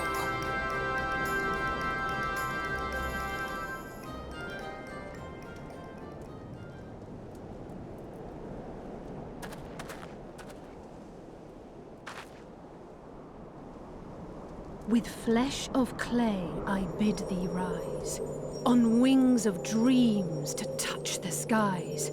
What once was idle fantasy, I call forth to reality.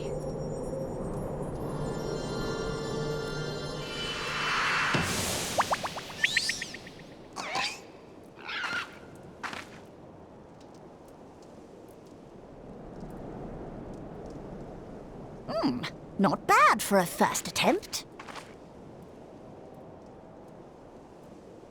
Now, let us see what can be done for young Halric.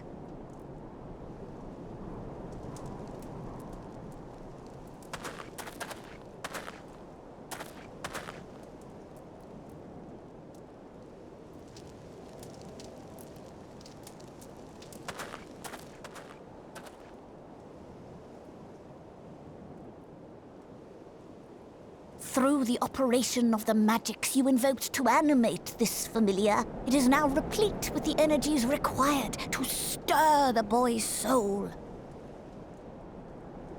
You need but give it a name, and it will do as your heart desires.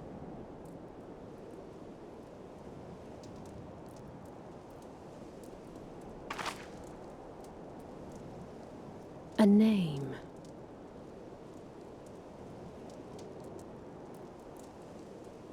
All right, I've decided. Now.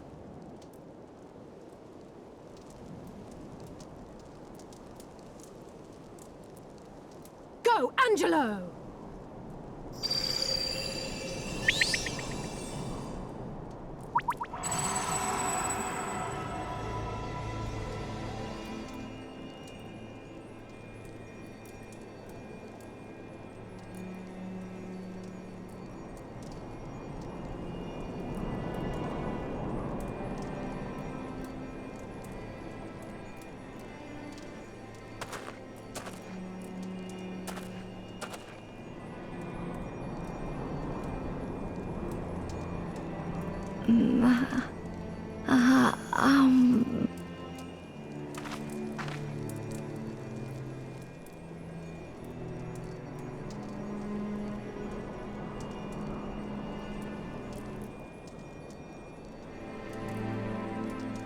Mother, I...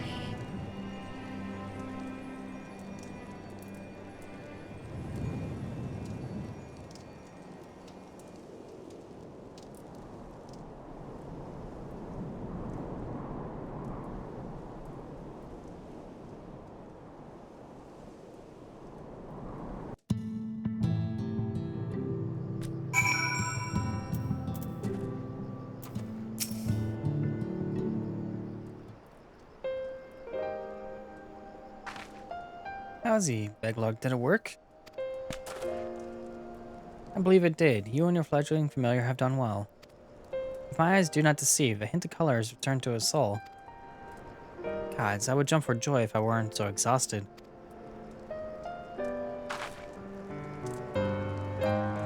We're so close now, Halric. As you are even now in the process of discovering, this magic asks too much of the invoker. What you may not have realized is that the same is also true of the subject. As such, we must proceed with caution. However, with further treatment, I have the utmost confidence the boy will make a full recovery. Observing the reanimation of his stagnant soul has been most enlightening. I would need time to put my theories to the proof. I believe I can fashion a spell to produce the opposite effect, that is, to induce stagnation. thus enabling our safe transport back to the source via Orosite. A thought occurred to me about this treatment. Eglog said that when the soul is rendered dormant, the mind is separated from the body, that a person becomes incapable of interacting with the world around them. Does that not sound a lot like they're tempered back in the source? Not really. It is the fate of most tempered to become slaves to primals, save in a handful of cases. Or am I missing something? If I can master this technique, the art of revitalizing the soul, I know of at least one in the source who could desperately use such treatment. Gaboo. Exactly, his condition is uncannily similar to Horrocks, is it not? The only difference being that his soul was suffused with earth-respected ether instead of light. It follows that if his soul is subject to a similar kind of stagnation, there may be a chance we could save him, right? Forgive me, but who is this Gabu fellow of whom you speak?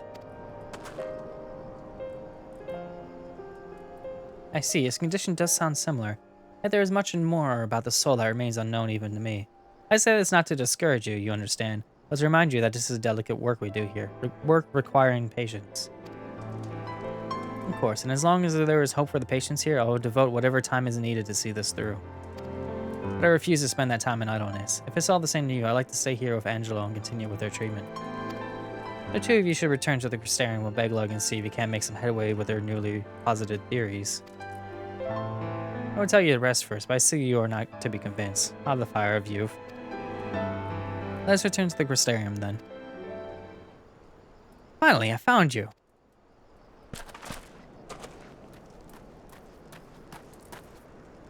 Aishir, what are you doing all the way out here?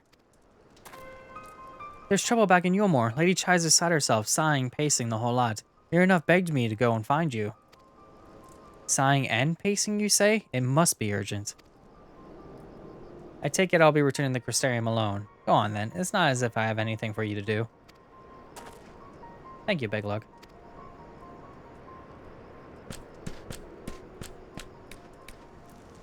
Sorry for bothering you and all that. She says the future of Yulmore's at stake.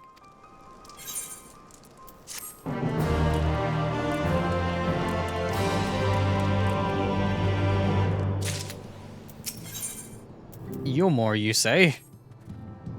Lady Chai is up in the parlor. Best not keep her waiting, huh?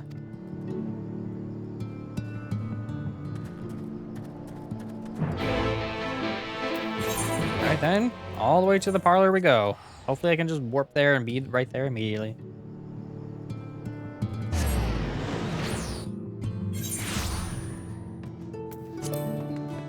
Yeah, that wasn't that far. Well, not here seems to be out of the ordinary, though I do not see Lady Chai anywhere. Probably pacing around outside again, staring off in the distance and all that, sighing. Strange. Let's see if we can find her and discover the source of her distress.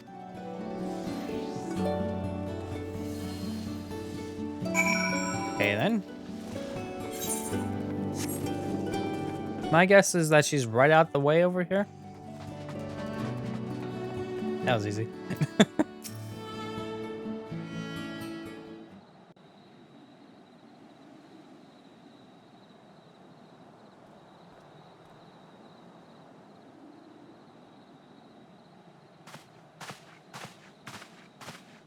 Oh, thank heavens you're here.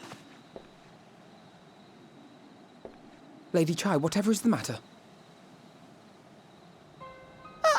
I knew not where else to turn. Oh, this is all too much for my poor heart to bear alone. Alone? What of Master Chai? But that is the very reason I summoned you. He's gone. What? What happened?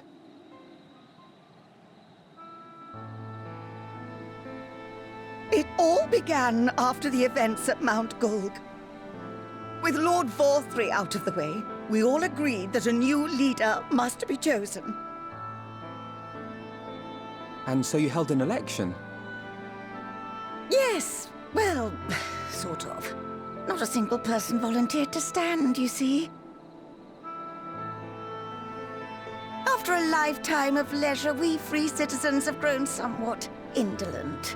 Readapting to the harsh realities of life is trying enough, but to take charge of a broken city as well? No one wanted such responsibility. Nevertheless, Yulmore could not well do without a leader, and so we decided that anyone and everyone should be considered a candidate. And after we cast our ballots and tallied the votes, the mayorship fell upon my dear husband. Well, given the manner in which he orchestrated the construction of the giant Talos, none could deny his leadership qualities. But even before then, he had proven himself at Daedalus Stoneworks, don't forget. He is more than qualified for the role. The perfect choice. Indeed. I told him as much when his victory was first announced. But perhaps I was too forceful in my attempt to encourage him. For shortly after that, he vanished without a word.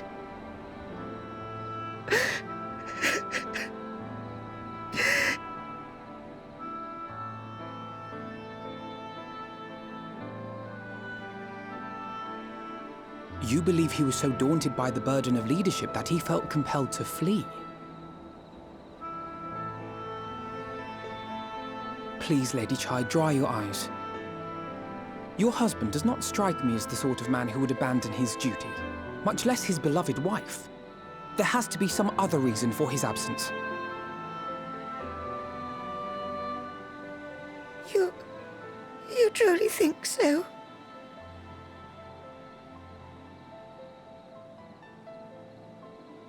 What about you? What do you think has become of my husband?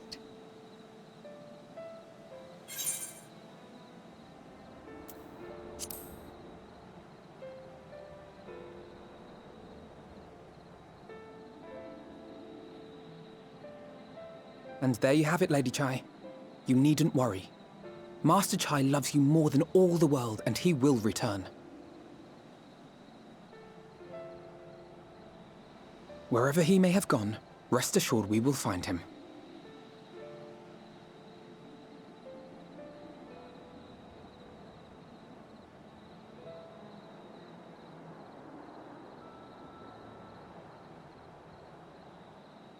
Thank you, my dear boy. You have set my mind at ease. I will trust in my husband and await his return.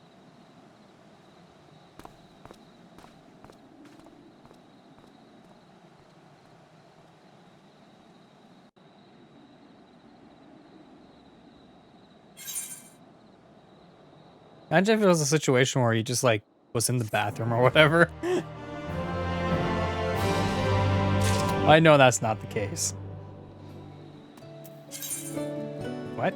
Oh, they haven't loaded in yet. I was like, wait, what?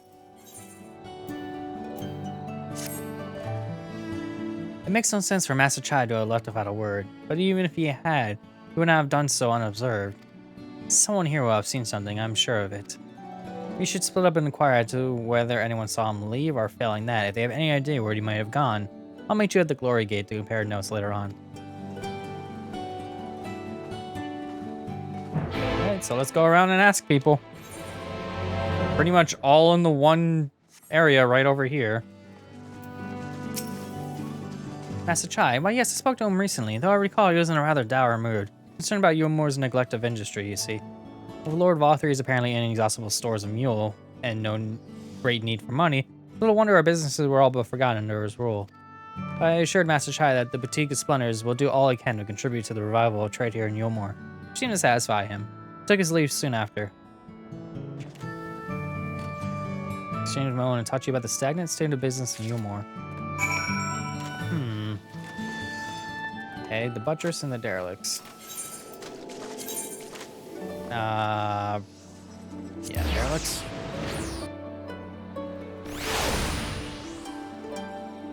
There's a blue quest over here. It's probably something I probably should do later. Not now. Not beast tribe related, that's for sure. Just, I'm curious. I recall a man fitting that description. He asked to speak with the poor buggers lately come from right. Said he wanted to know the state of things down in the derelicts, and you can be sure we gave him an earful. Lack of food, medicine, clothing. There was plenty to tell. We hunt high and low for whatever we can scavenge, and it's barely enough to fill our bellies. But folk here just don't want to survive, they want to thrive. When he heard that, he started mumbling to himself, something about finding us work, I think. Fair play to him, though. Not content with having his ear chewed out about the derelicts. He asked about whether of the other settlements as well. After that, I can't really say. It looked like he was heading to Gate Town for last I saw him. So maybe he's actually, like, doing, like, actual work and finding out, like, hey, well, I don't want to say actual work, but because he's, aside from his dour mood, usually is usually rather, like, actually gets work done kind of type. So he is kind of, like, going around asking about the state of affairs with, like, Yulmore in general. So, yeah, that I can't get that way, darn it. I would love to have been able to get that way. Can I? Nope. Pretty much, like, he's just going around asking what is going on, so you could probably maybe work on doing something about it. That seems to be what I'm getting from it. I'm going to assume right in here. There we go. Looking for Master Chai, are you? Something amiss. When last I saw him, he seemed ready to collapse from exhaustion. I assisted he rest and catch his breath. And we talked for a while, about his concerns over the city's defenses, among other things. Maybe more than a few valid points. Many of our men are still recovering after a confrontation with Lord Vothry. Finding General Ranjit in a heap in the middle of the plaza shook us all to the core. The man commanded in no small amount of loyalty, and some of our longest-serving soldiers seemed lost without him. Indeed, a number of them left.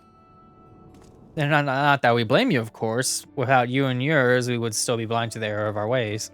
Anyway, funding permitted, we propose replenishing our ranks with volunteers from the derelicts in Gate Town. We have a duty to protect not only Yulmore, you see, but the surrounding regions of Kalusha as well. And I, for one, will welcome any man or woman willing to take up arms for that cause. Indeed, I told him as much, and he seemed relieved to hear it. It was on that note that we parted ways. He headed outside, as I recall. Okay.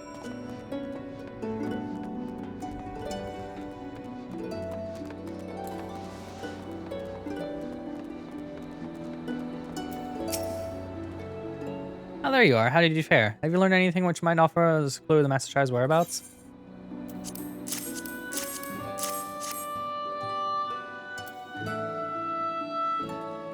Interesting.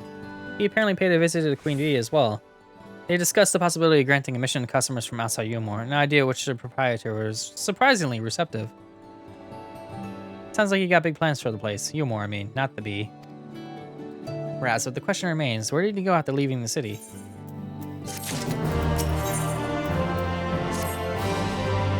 For all we know for certain, that Master Chai has shown great concern not only for Yulmore, but its surrounding settlements.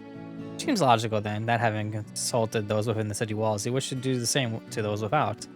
Seriously, if we take inquiries and right, I should likewise do in Stilltie, Gate Town, and leave the year cashier. Fair enough. Where should we meet when we finished? Well, Top Rung would seem to me to be his most likely next destination. Let's reconvene there. With any luck, one of us will have someone upon him by then. If not, well, we will be well situated to continue our search. Alright. Thankfully, you picked one where I can warp there.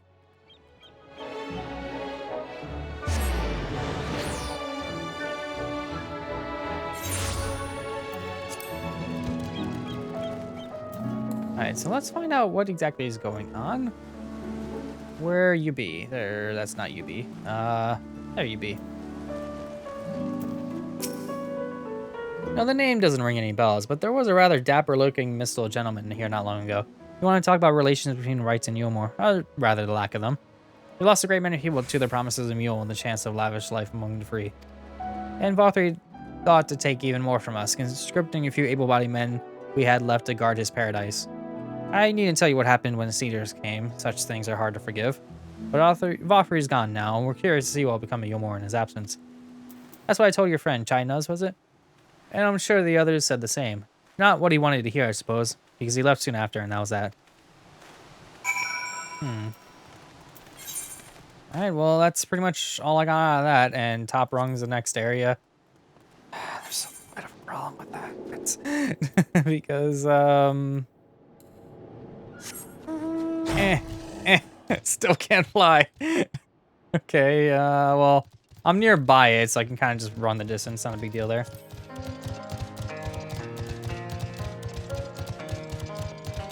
It's nice to hear different music for this place, though, considering that I actually wouldn't have been able to before.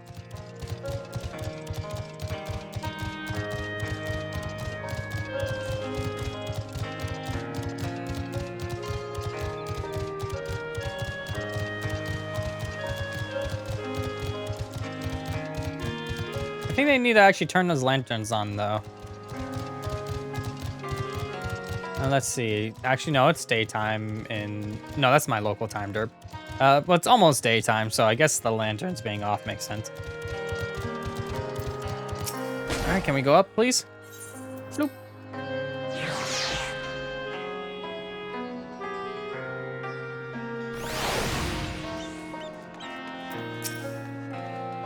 So he paid a visit to both Wright and Gate Town as well, did he? I see, Kai Shira and I glean much the same. He seems determined to salvage what goodwill might yet remain among the settlements of Kalusha, the only likely place he has left to go being Amenity. If we are quick, we may yet catch up with him. Which, it's over there. I don't know why I was thinking of the other place, but this works too.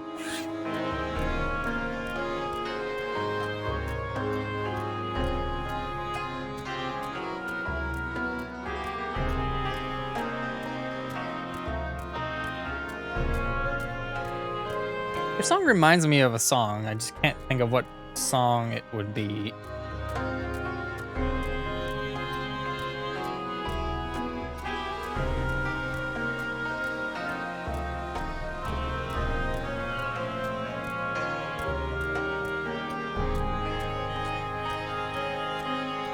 It's like I know we saved the world and all, but I'm still thinking about it because like here you can't really see it. But like there's still the problem with like the giant crystal wall.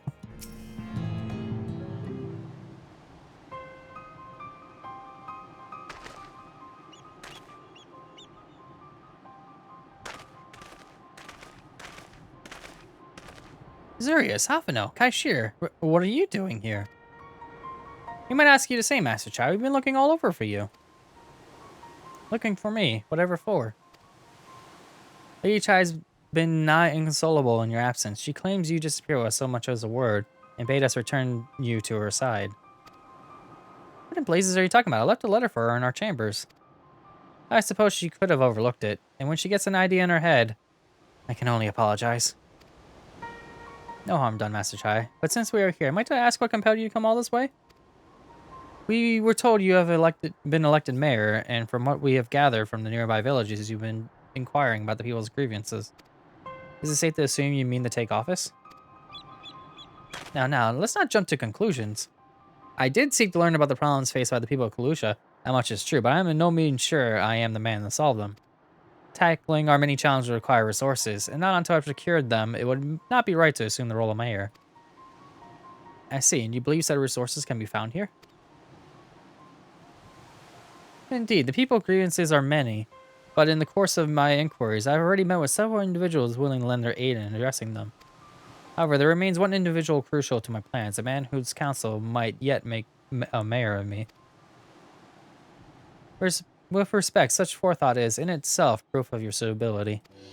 City needs you, Master Chai, and I am certain this man for whom you speak, whoever he may be, will reach the same conclusion. For what little it is worth, we will vouch for you should he require convincing.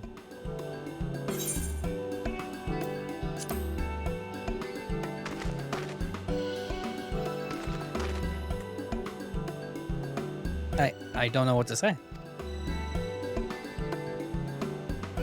You don't need to say anything. You've got your actions to speak for you. There we go. Couldn't read that one.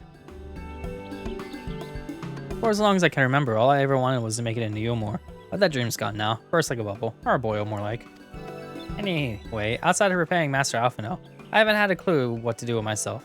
Spent most days and days, but you've been running up and down trying to find a way to fix this mess for everyone. And I reckon you can do it. You got this lot up Mount Gog, didn't you?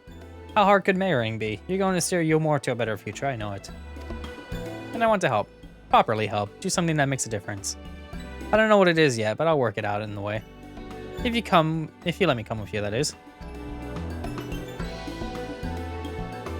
You're giving me entirely too much credit, the lot of you, but I can't deny it gives me heart. Come, and let us press on together.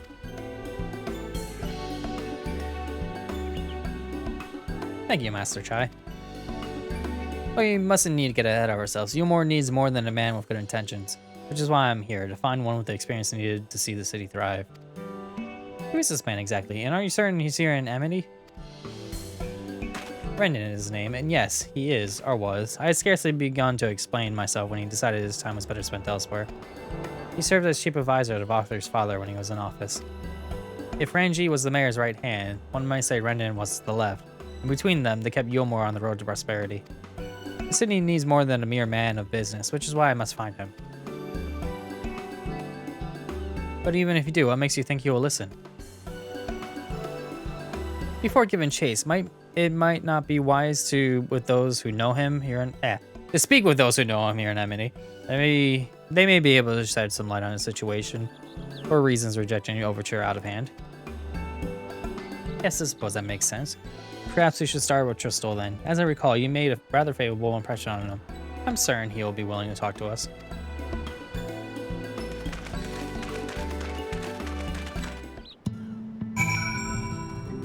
Alright, time to go around and talk to even more people.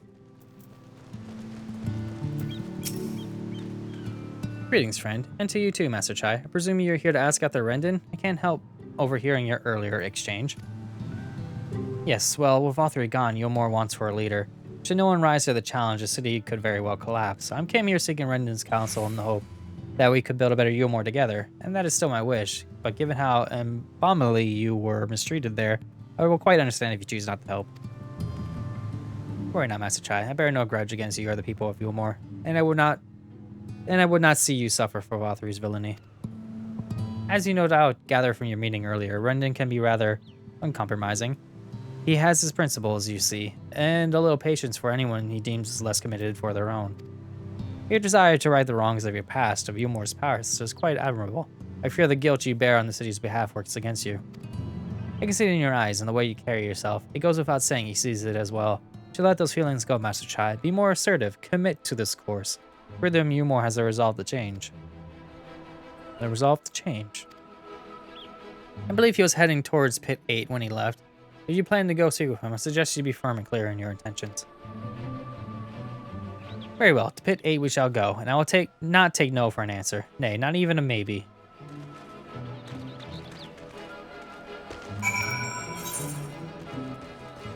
I didn't even realize the area was called Pit 8. That's funny to me. But why Pit 8? What's so special about Pit 8?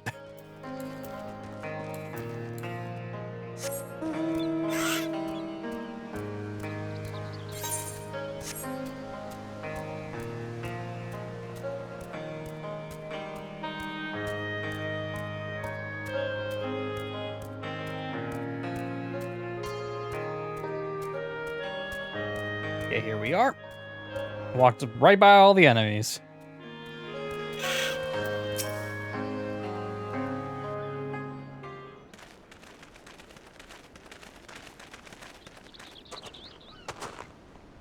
Well, well, it's you again.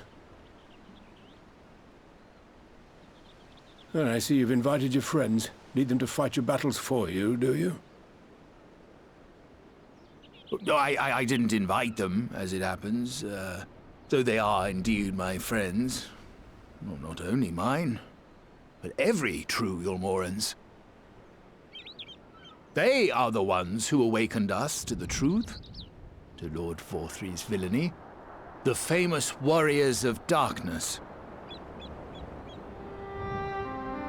Are they now? Yes. They are. It would be no exaggeration to call them our saviors. We owe much and more to their kindness, but we cannot depend on that kindness forever. To do so would be a little different from entrusting our affairs to Lord Vothry. Nay, We must learn to stand on our own 2 feet. And I would have them present to witness my attempt.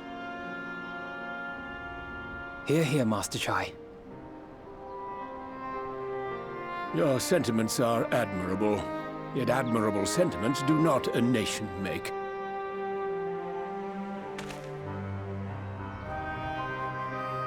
In my capacity as advisor, I once strove to build a better Yulmore. Gave honest counsel to my superiors, drafted laws for the benefit of one and all. But in time, my values fell out of favor. There was no need for them in this paradise Vorthri was creating. And so I left my homeland behind. But you, Chai News, you were content to wallow in indolence under Vorthri's auspices. And so I cannot help but ask myself what manner of nation you intend to build.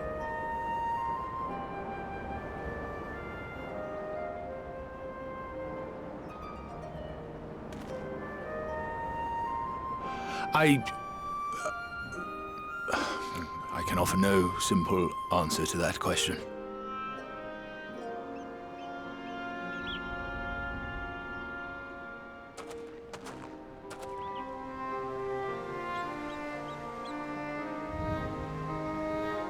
But this much I will say.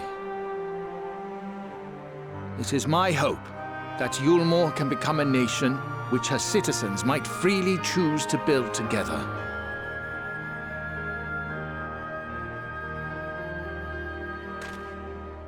A great many people, myself included, flocked to Yulmore seeking sanctuary.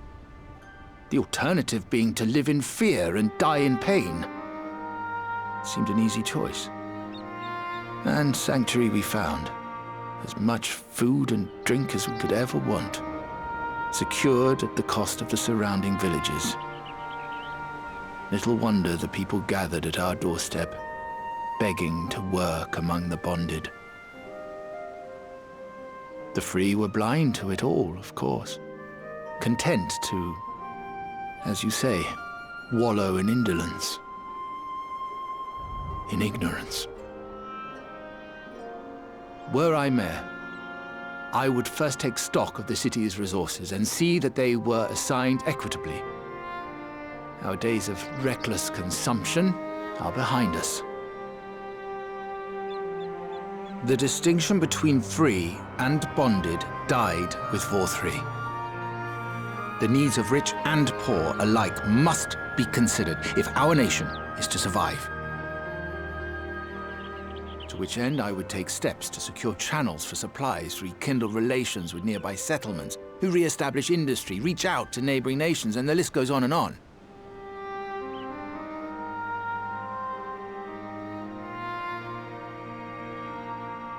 But I am no ruler, nor even a politician. I am an entrepreneur. My expertise lie in planning and profit. I haven't the knowledge or experience to run a nation. Please, Rendon, will you not help me? Together, we could solve the city's problems. Build a Yulmore for the people.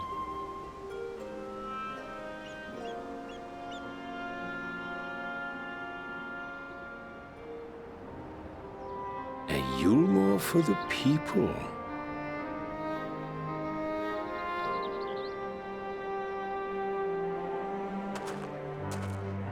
I rather like the sound of that.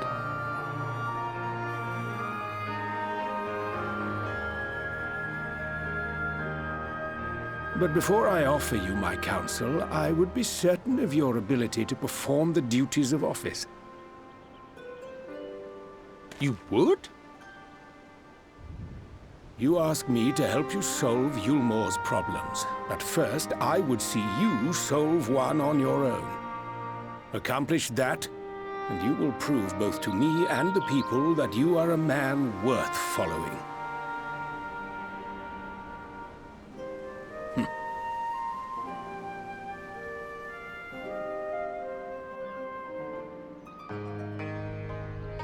And what must he do for that?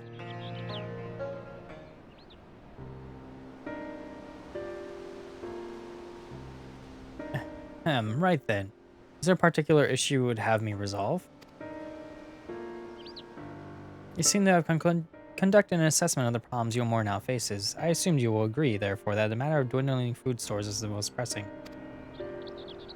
Ah yes, mule being neither a desirable nor less sustainable option, I assume alternative foodstuffs are now required to fill the void. And a man who hungers does not like to contribute much to society, save violence perhaps. So tell me, how do you propose to solve this problem? Give me a satisfactory answer and I'll consider offering you my counsel.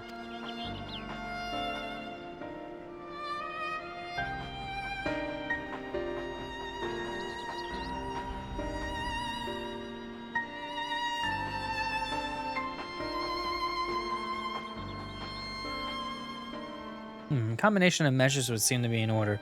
One to address the immediate issue of supply and another that of production. Go on.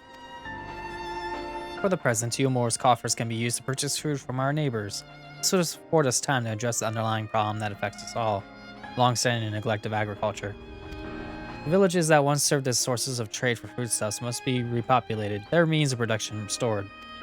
This assumes, of course, that we can rekindle relations with our neighbors, guarantee security and stability in the region, and most importantly, find people willing to leave the city and take up the rebuilding effort. My, think of all that by yourself, did you? Oh yes, it began as a rather abstract plan I drafted some time ago, after speaking with the peoples of Yulmore in the nearby settlements. You've impressed me, Chinese. I have. Well, that is a relief. Oh, you haven't secured my support just yet, only my attention. Grand plans will not be enough to persuade the masses. If you would ask them to rebuild, you must provide them the means to do so. Fair points, Brendan, and one to which I have given much thought. I propose the use of Talos to aid in the establishment and maintenance of the settlements. Their employment should drastically improve efficiency and ultimately increase production. Talos, but the Dallas Stoneworks closed the doors years ago. Without a ready supply of necessary equipment, people would starve before your plan could be put into effect. Well, as the heir to the Dallas Stoneworks, just so happens that Talos are my field of expertise. And for a little help, I'm quite certain we can acquire what we need in no time at all.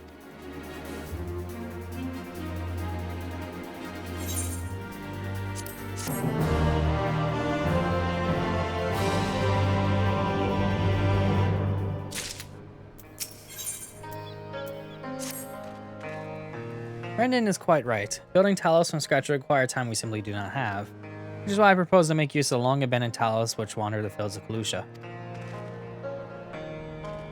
They will need to be deactivated, of course, and if memory serves, the tools required to do so should be at top rung. Come with me. Alright, back to top rung we go. I expected the problem just to be to find them, but we are actually dealing with how to basically make Kalusha like actually function again. So that's like completely different from what I expected. But it's good that they even thought of that. A lot of games would be like, oh, we took down the establishment, but what about re-establishment? Like most games don't even think about that, so it's kind of neat to actually even see this happening right now.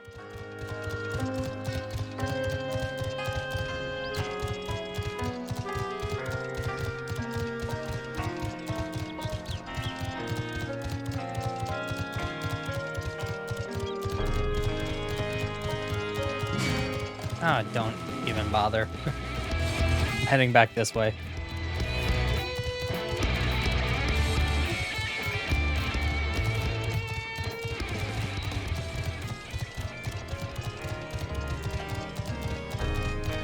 Alright, so where are you at? I'm gonna assume over there where everybody's huddling. Nope. Over here, where everybody's not huddling.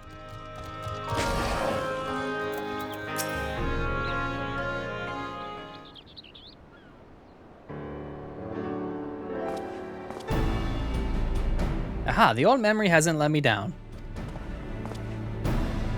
This chest contains canisters filled with a dashly potent insulating powder capable of halting the flow of ether and a Talos. We need only get within throwing distance of one let fly, thus disabling them without damaging them. Ingenious.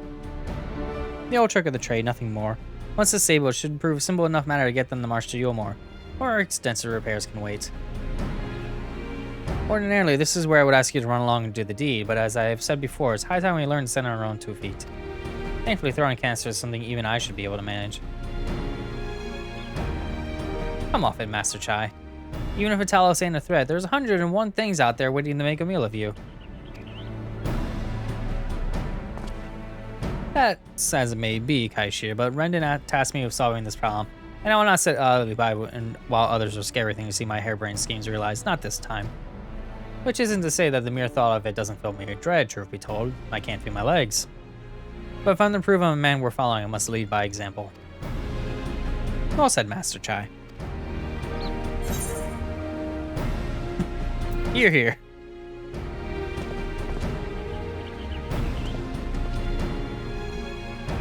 Yes, well, it should go without saying that I have no intention of dying for this. I always preferred living to see the fruits of my labors. And to make sure I do, I will require your help. It is as Kaishir says, these lands are dangerous if one is not careful. I would ask you to use my spyglass to look out for any beasts that can get in the way of my work. I also need you to alert me when it's safe to subdue the Talos, understood?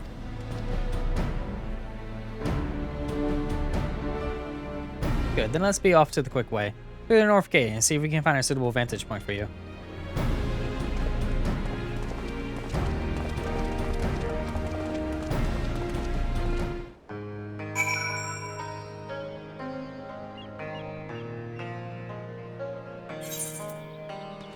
Okay, we're in the quick way now. So, destination here. We look out for danger and alert Chai news when it's safe and catastrophe. We use spyglass as well as zoom out. Point the spyglass at him and give him a signal to sneak over the Talos. Okay.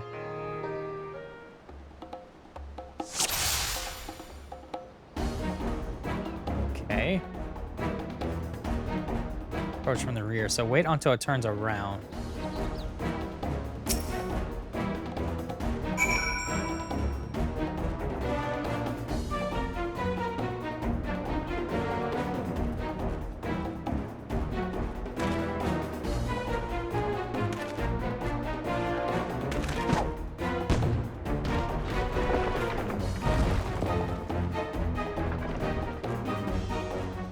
I did it! I did it! Let's move on to another Talos, shall we?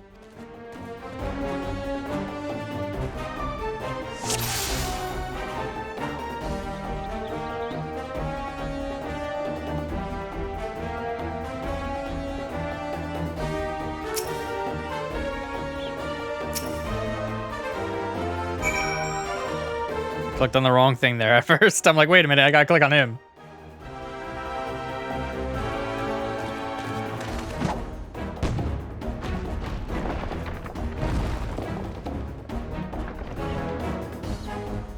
I do believe I'm getting the hang of this.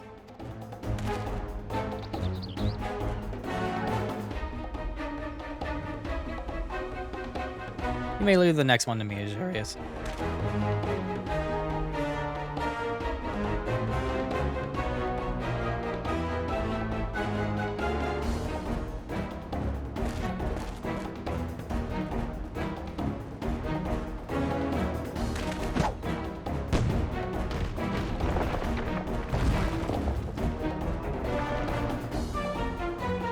Aha, that should do it. Now we have all we need to proceed.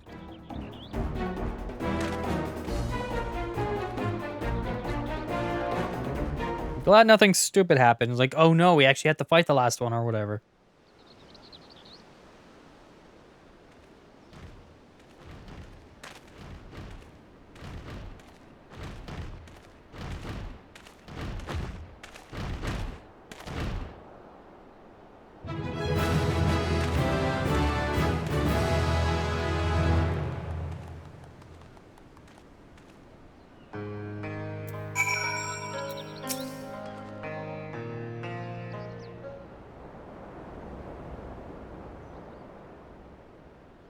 I can scarcely believe it. It was a reckless, foolish plan, but somehow it worked.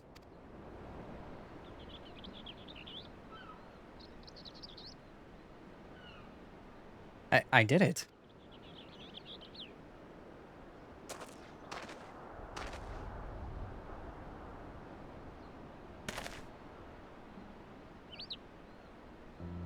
Master Chai, I believe I owe you an apology. Your plan to replenish Yulmor's food stores showed forethought and sound judgment. What's more is playing your time at the Dallas Stoneworks has equipped you to lead, as evidenced by the extraordinary company you keep. You, sir, are more than qualified to be next Mayor of Eulmore. I thank you for your vote of confidence, but the fact remains I'm wholly ignorant of the world of politics. Which is why I would ask you to join me to grant Eulmore the benefit of your counsel. I would be honored. When the people will behold these tiles, I have no doubt they will lend you their support. It would seem Eulmore's leadership is at last in capable hands, would you not agree?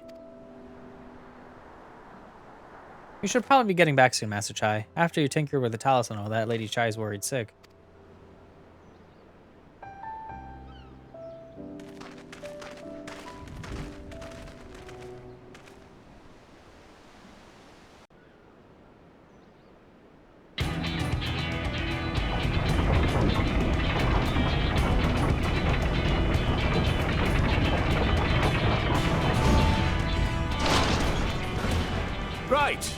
Right then, form a line and make for Eulmore.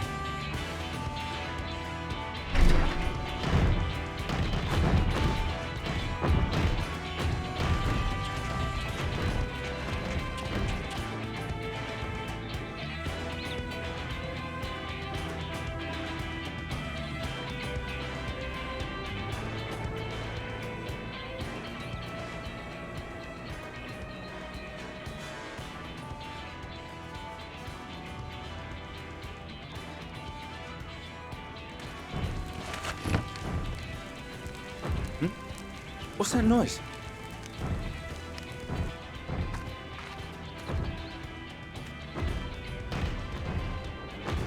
Wicked White! Runaway Talos! Call the guard!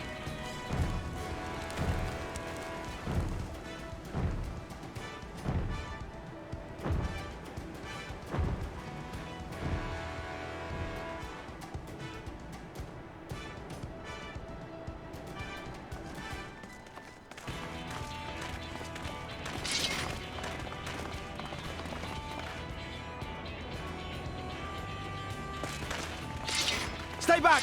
All of you!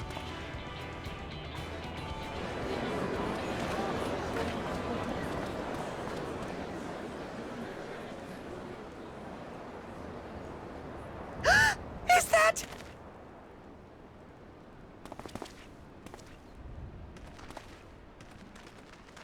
Darling, you're back.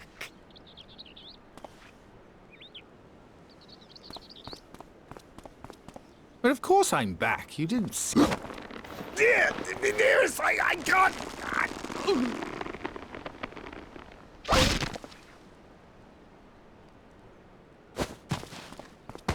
Oh! Oh dear.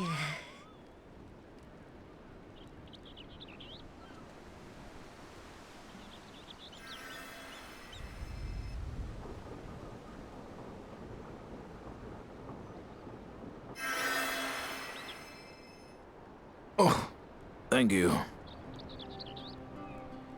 I'm sorry, my darling. It's just the sight of you filled me with such joy, I couldn't help myself. Oh, no, it's all right, dear. I should have just come out and said what it was I was intending, instead of entrusting the task to a hastily scribbled letter. Does that mean you'll do it?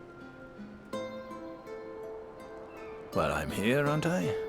I mean, not that my absence signified any unwillingness, you understand?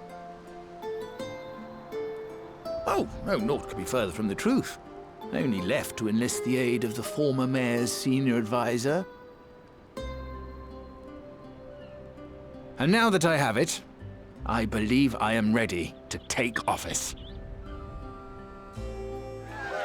Oh, how wonderful!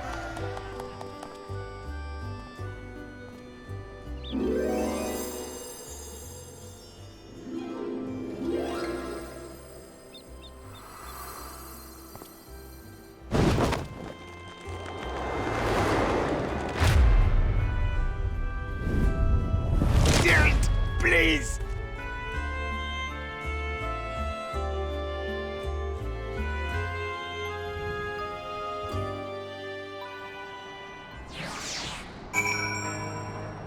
So wonder he doesn't have a broken back yet. Oh, this is a great camera angle. Thank you for that. That was quite the reception, one Master Chai will struggle to forget. More seriously, the arrival of Talos has seized the public attention. Once we're to spread around Yulmore, it'll be that much simpler to gather one and all so that Master Chai can make his inaugural address.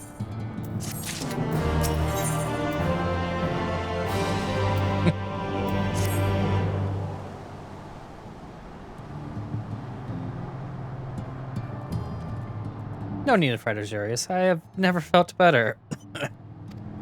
And not at all overawed by the prospect of addressing the assembled masses of Yulmore. As for where to do it, we will accommodate everyone who might feasibly wish to attend. I suppose the only place large enough would be the Emergent. And I'll go and spread the word among the citizens, both free and bonded, that they are to assemble there and meet their new mayor. You there, Kai Shir, was it? Would you go inform the residents of the Gate Town and the derelicts? Of course I will. Good lad, I will let the guards know not to bar away the Vothri's chamber. Bleh. It goes without saying that I would expect the Warrior of Darkness to attend, assuming he's available. Might as well see it through to the bitter end, Dorman at the Crown left to show you up.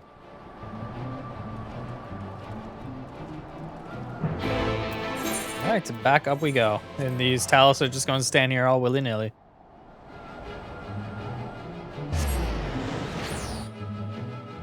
I imagine just getting the aid of all the runaway Talos, like all of them, just in the surrounding area, would probably make it very, very easy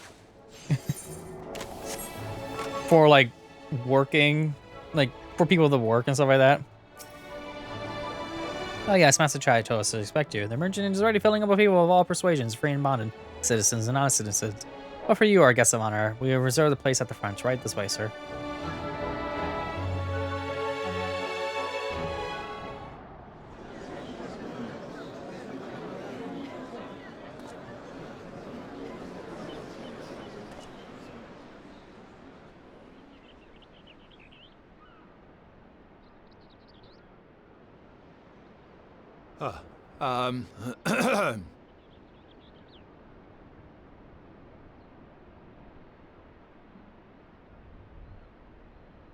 Go on, dear.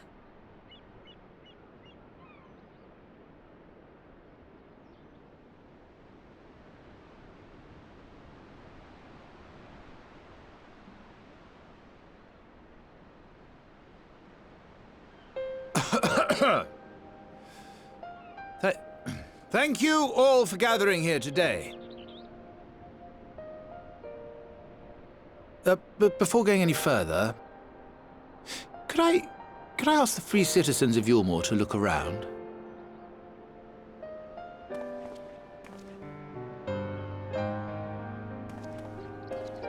Tis a sight none of us would ever have seen under Lord Forthry's rule.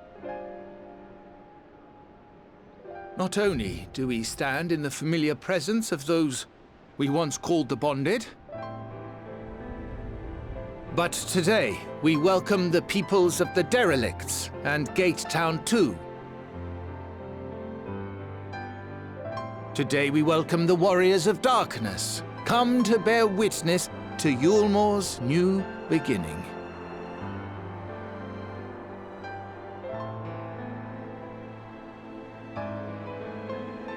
As you know, an election was recently held, at the end of which I had the honor of being chosen to succeed Lord Vothry.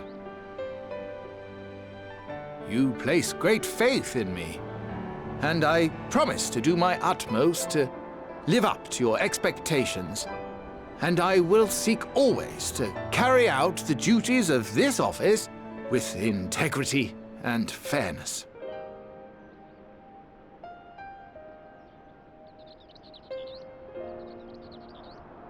Always, I say, but not forever. Let it be known that I do not intend to hold this post indefinitely. I consider myself but an acting mayor, who will serve only for the interim, while Yulmore is reshaped according to a new set of values.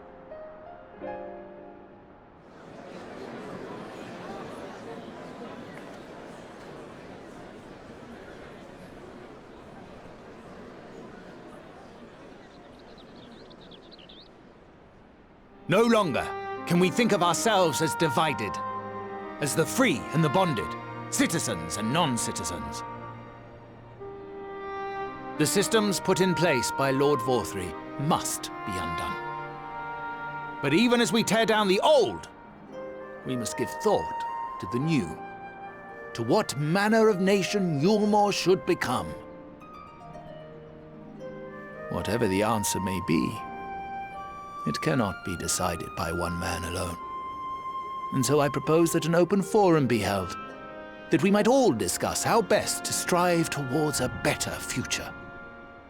However, there can be no talk of the morrow unless we first address the issues of today.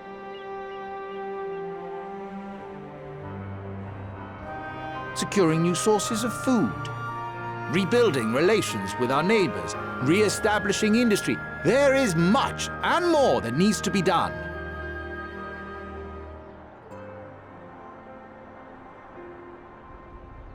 Too much for a mere man of business. And so I pledge instead to do everything in my power to ensure our city's security and stability while we all work together to see these problems solved. The road before us will not be easy, and I know full well how daunting the prospect of honest labor may seem to some of you.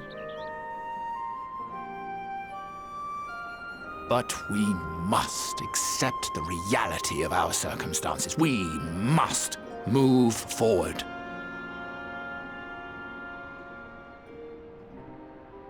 This much we owe to ourselves and to the brave heroes who risked their lives to bring back the night.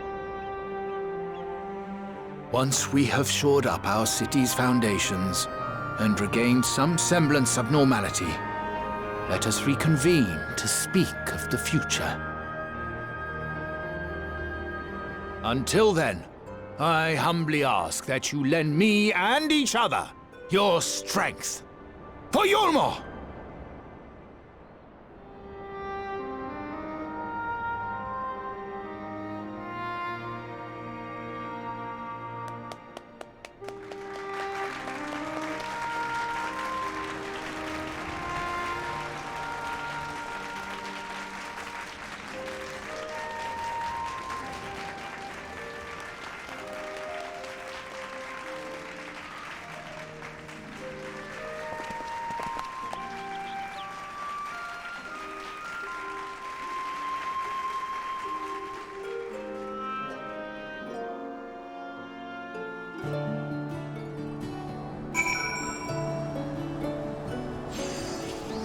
I like how the end there, they had like the sarcastic clap for me because they don't do the congratulate clap. But then when the camera shifts back, it's just me going like, dude, like just standard like everybody else. Because they don't have a standard clapping animation. It just looks so weird.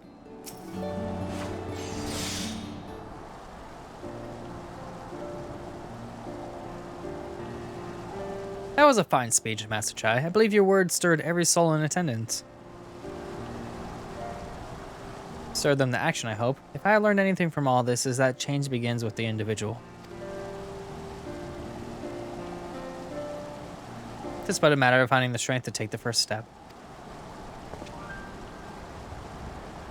Assuming my fellow Yamorans can, it shall be my honor and privilege to help them walk this road we have chosen. But we must not forget the individuals who made all these changes possible.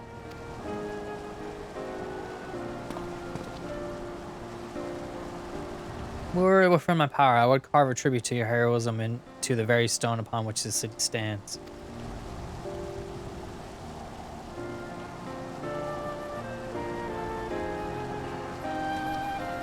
I hate to change the subject, darling, but now that you have officially taken office, have you given any thought to your mayoral seat?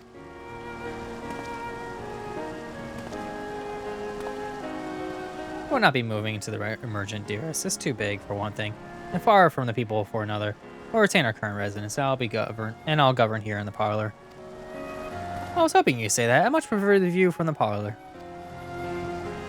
Begging your pardon, Master Chai, but have you got time for a word?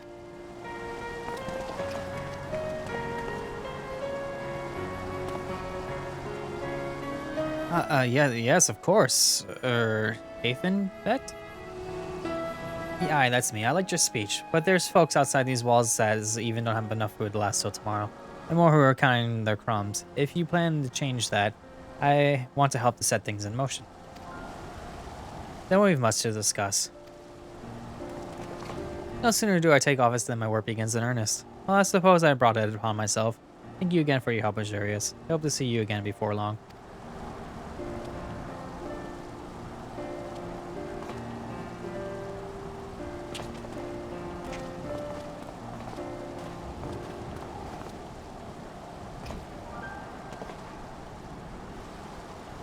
What a day. I don't know what it means exactly, but I do know I've got plenty to think about. I sense we all have a great deal to consider. I had resolved to remain here until such time as Umor's future was secured. It's clear to me now that the city is in capable hands.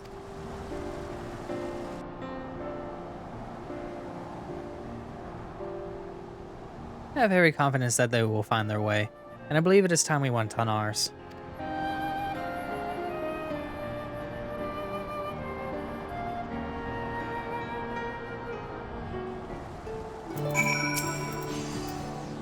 Goffino's leaving too, is he?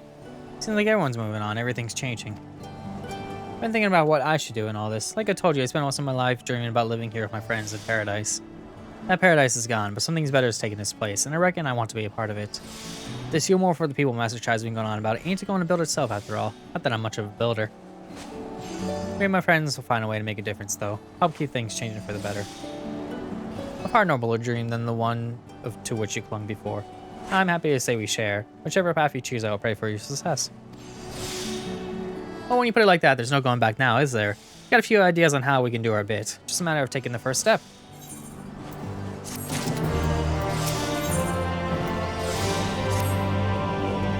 Truly, see Kaishu is thus inspired by our actions is inspiring in itself. Yet, however much I wish to stay and see what comes of the efforts here in Umor, we have matters of our own to attend to. Come, we should return to the Crystal Tower. Mayhap Beglug's studies have borne fruit in our absence. Alright, back to the ocular we go.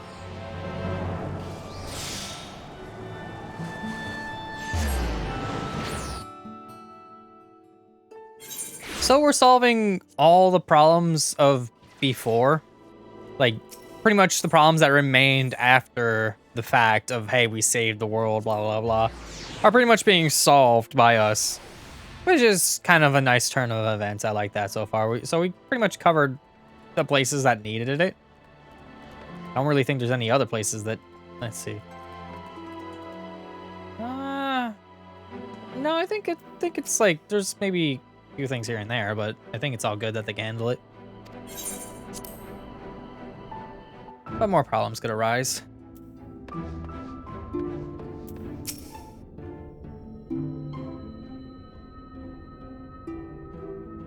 Welcome back. We were given to understand a new mayor has taken office in Umor. Indeed, our good friend Master Chai was elected by popular vote, and after some considerable soul-searching, chose to accept the post. It is a shame you weren't able to attend his inaugural speech, though I have no doubt you'll see more of him in the future. But tell me, how fared you in preparing the White Orosite? Our work did not proceed quite as expected. In your absence, we had a frank discussion on the principles of soul transference, and concluded at length that White Orosite was ill-suited for our purposes. But Urianger, did you not say that compared to the massy soul of an Ascian, the stone could house one of ours with ease? That I did, and armed as we are with Beglug's invaluable insight, would indeed prove a trifling matter, were we to disregard our invaluable link twixt mind and soul. A link which would, we did belatedly realize, be weakened most perilously in the process of rendering our souls dormant, as Orosite doth require, thus the shedding of these fleshy simulacra, and surfeit of ether which compriseth them, would in all likelihood deprive us of our psyches as well. It would theoretically be possible to channel your minds into the Orosite instead, but we would more likely sacrifice your souls in the process. Which is why we have abandoned that plan and instead devoted our time to finding a means by which mind and soul might be transported together. Then we are no closer to a solution than when we first began. It is a vexing conundrum indeed, but one for which the Crystal Exarch has posited the most intriguing solution. When our discussions turned to the transference of memories in the psyche, I could not help but be reminded of the technique which I have personal experience. Serious, do you recall what we learned of my eyes from our encounter with Doga and Yune? I speak of the royal eye of the elegant imperial line, gifted to my forebears through the blood and memories of the ancient aliens. It is by this gift that I am able to control the Crystal Tower. If we were to gain an understanding of the technology by which the aliens were able to accomplish such transference, perhaps then we could keep mind and soul together. Imagine, if you will, a device like unto a soul crystal, replete not only with our worldly memories, but also the bountiful energies of the soul. That is our current avenue of investigation, and we will follow it wheresoever it leads.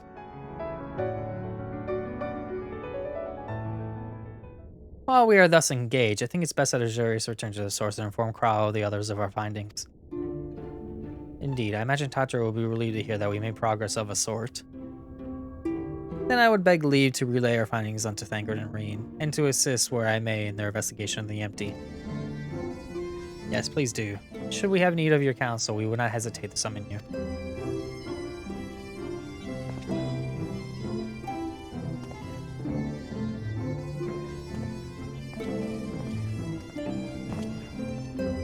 Give our regards to Tartaru, won't you?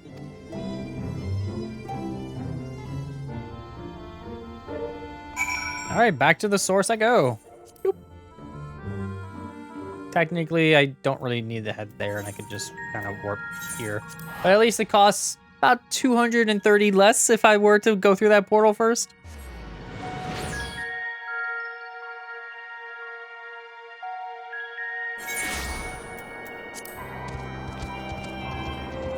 I do wonder, like, why we can't just figure out a way to make the portal usable, but I don't really know the full logistics behind it and what Square Enix kind of planned with the idea, but guess I'll see in the coming days. Azurius, you're back. How did everything go on the first? Wait, don't tell me. Krau will be here shortly. She'll want to hear too. She's just tending to the others, their bodies, I mean. Guys, I don't think I'll ever get used to saying that. Anyway, can you tell us everything the moment she gets here? You can tell us, Black. Several cutscenes will play in sequence. Okay. Guess I'll see them then.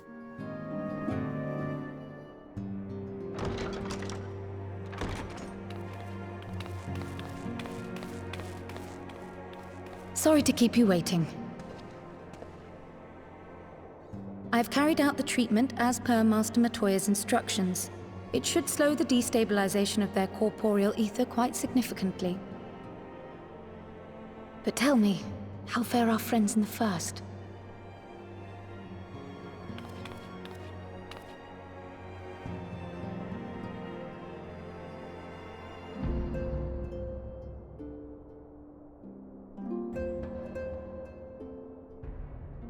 So this Becklug's the first to lead an authority on soulcraft, are they? Sounds promising. And Urianger's proffered solution of white auracite is rather ingenious now that I think of it. Well, while they press on with their preparations, you may rest assured we will continue to do our part here.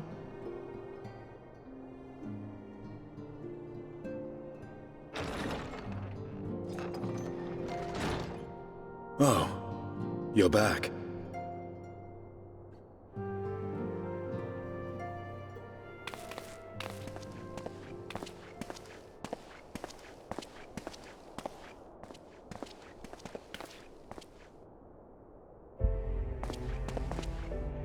And none the worse for wear, I see.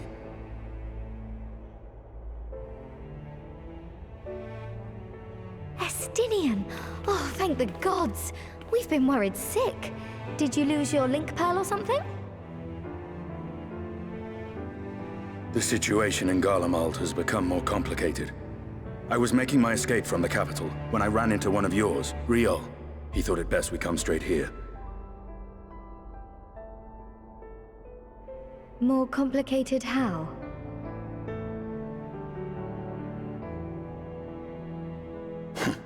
Where to begin? After entering the Empire via Razad Han, I went about my mission of investigating Black Rose. It was then, inside a provincial factory, that I encountered the one who styles himself Shadow Hunter, Gaius Balsar. Our goals being apparently aligned, we joined forces and ventured on into the heart of the capital, to the very Imperial Palace itself.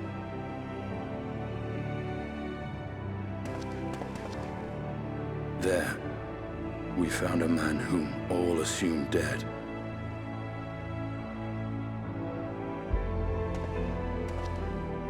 But his soul lives on, and he has wrested back his flesh. Xenos Ye Galvus.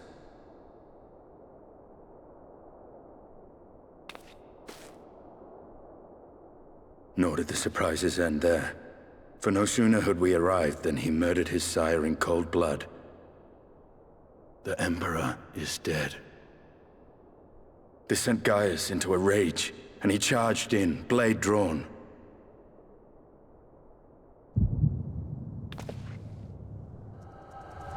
What's wrong?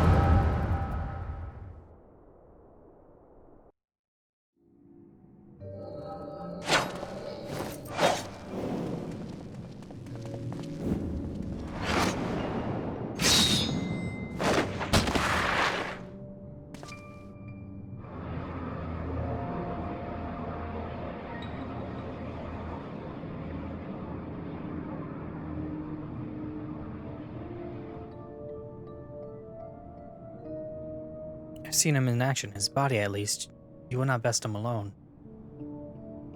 Nay, death will not come easily to that thing. If you would join me, then by all means.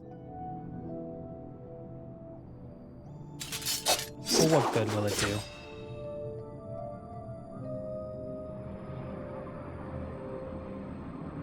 The Black Wolf and the Azure Dragoon. I suppose this might suffice.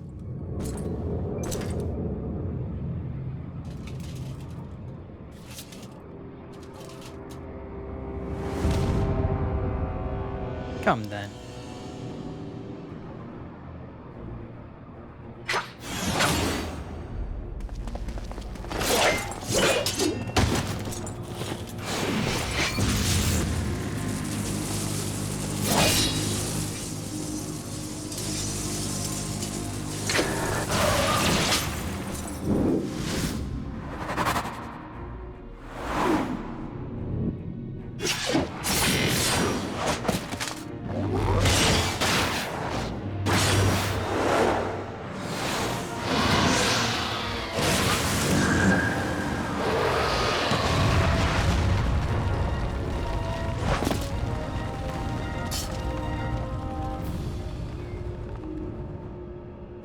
Ah, the simple pleasures of one own's flesh. Truly, there is no place like home. Abomination.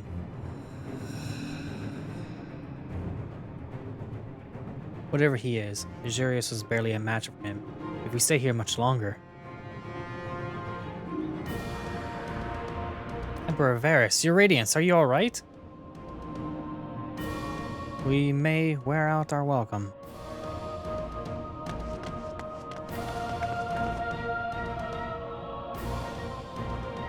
Your radiance! No! Must even the most middling of sport be spoiled? The world conspires to bore me. But I have no cause to remain. I leave these vermin to you. Xenos!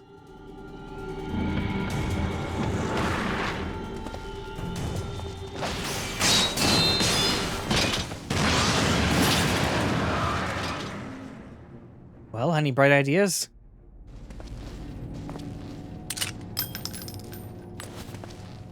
Just one.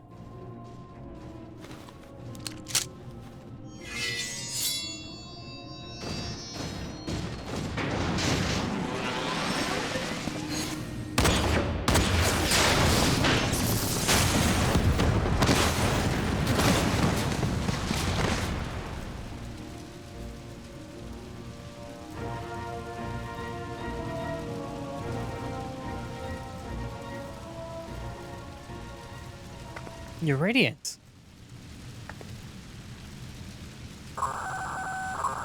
The intruders have taken flight. I repeat, the intruders have taken flight.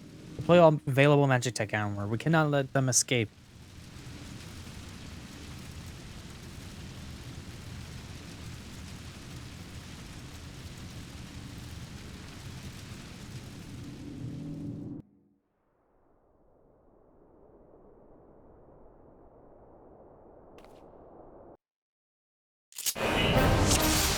Hello, I am okay. What do we got here? We got combo, dive, and then stuff. So this does that. Okay, that hits multiple targets, cool. And then this does dive, and it has a cooldown time, okay. And I'm assuming the third one gives me HP, yes. That's what I figured. Alright then.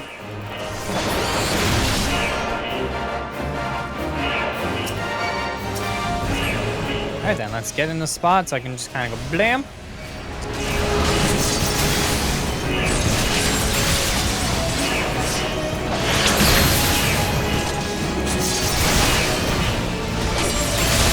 Okay, almost got my jump back. Blue, bam. I'll admit, Dragoon is not a class I've actually played in this yet, so this is kind of fairly new to me.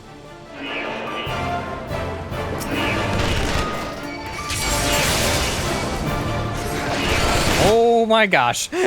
Okay. Let's target like smaller groups here and then get rid of all the small fry. He's getting rid of all them first will probably help me not die.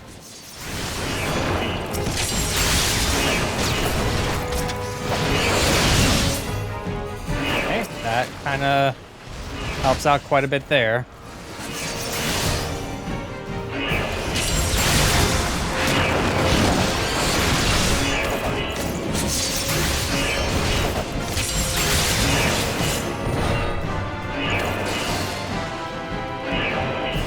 Too.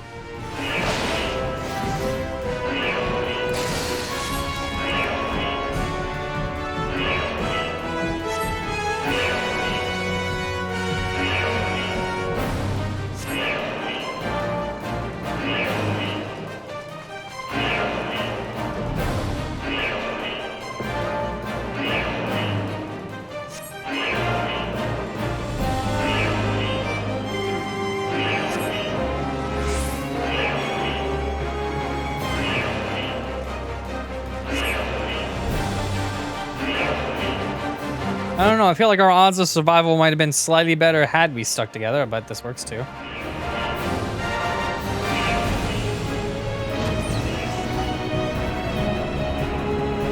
Just means I'm soloing content at this point.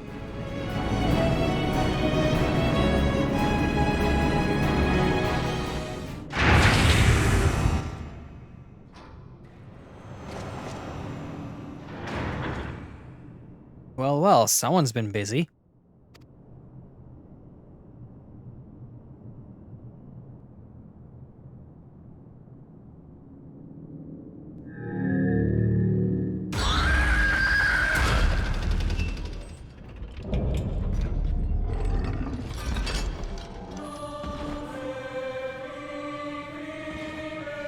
And you would bar my way, would you?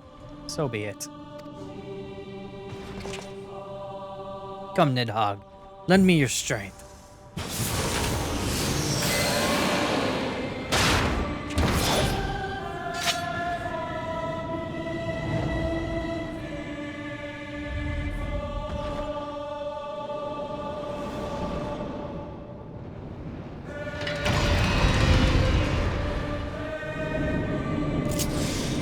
Doing a boss battle by myself. Let's see how this goes, especially fighting pretty much a second ultimate weapon. What do we got here?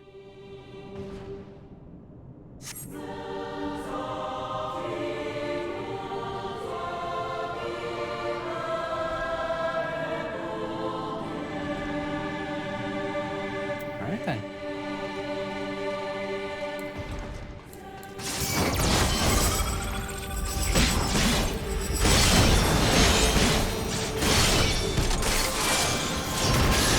That does a lot of damage, and the cooldown timer isn't that bad on it. And then this does damage as well. Oh, hello. My health back if possible, please.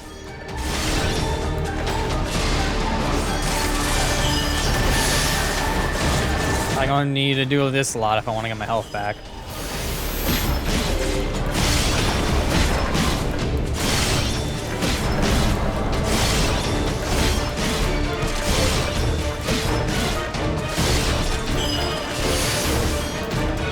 Oh, hello. Let's not stand in the way of that.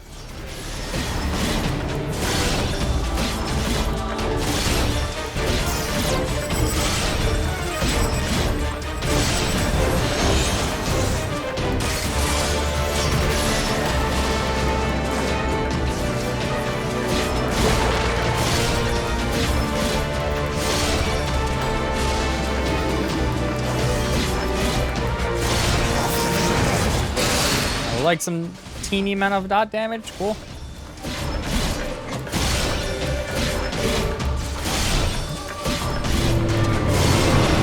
Alright, now we have more targets, so we hit more targets then.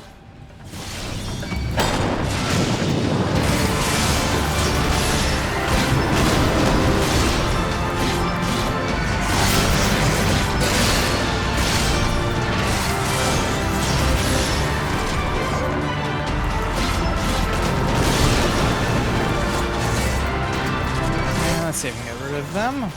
Almost.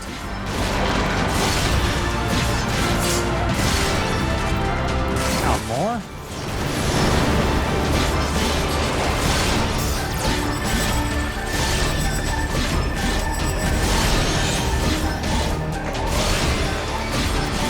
Can I hit them from here? Because they're like there, but I have to be able to, right? Has to be something I can do to hit them from here. Oh no, they're just dead. Okay, that works too. Hello there. Let's see if we can get rid of you. Okay, one. Two.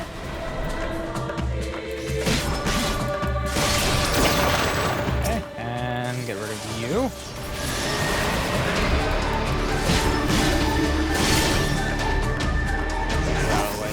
By that. Okay, I got hit by a ton of stuff, but that's fine. I would have probably died otherwise if I didn't kill at least some of them. So let me just do this a couple times, get some health back. This. Launch. More bits. Okay, other one's over there, so whoop, bam, you're dead. Now, let's just kind of stuff.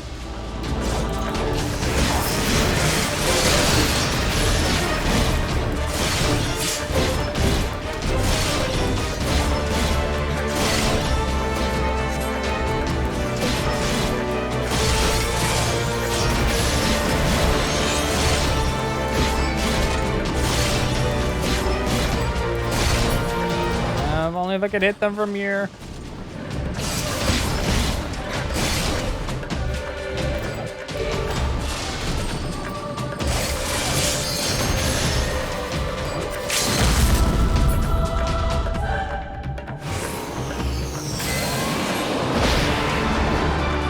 Taste my loss.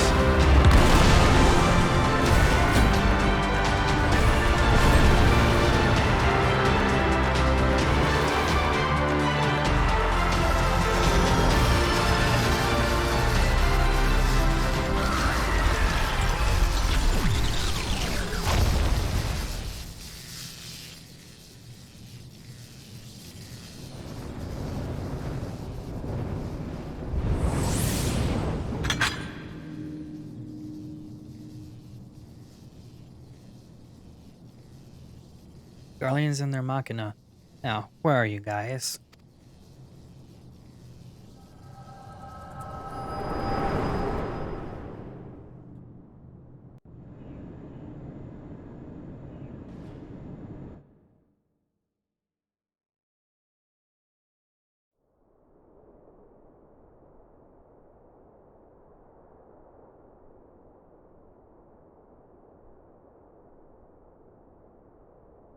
Are you all right?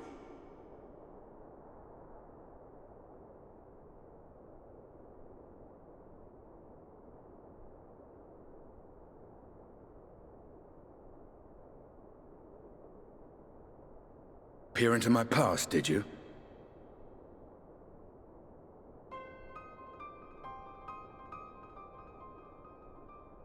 Well, I didn't quite relive the experience as you did, but I bore witness to it all. I'm still not sure what I think of this gift of yours, but no matter. Our confrontation was cut short when the Imperial Guard arrived. It was then that Xenos took his leave, citing boredom. To think their research into the Echo could bear such fruit. Escaping death, jumping from one body to the next, and returning to his own after all this time. He is an Ascian in all but name.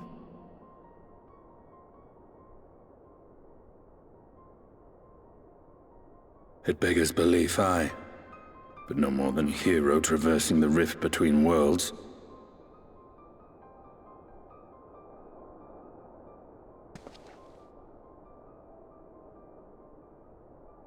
My concerns are far more prosaic. With the Emperor dead and the Crown Prince missing, the Empire is in disarray. Until order is restored, assuming it even possible, we needn't fear an Imperial reprisal. And for reasons of his own, Xenos took it upon himself to rid the world of Black Rose. Riol has already gone to apprise the Alliance leaders of these developments. We may leave the matter in their hands for now.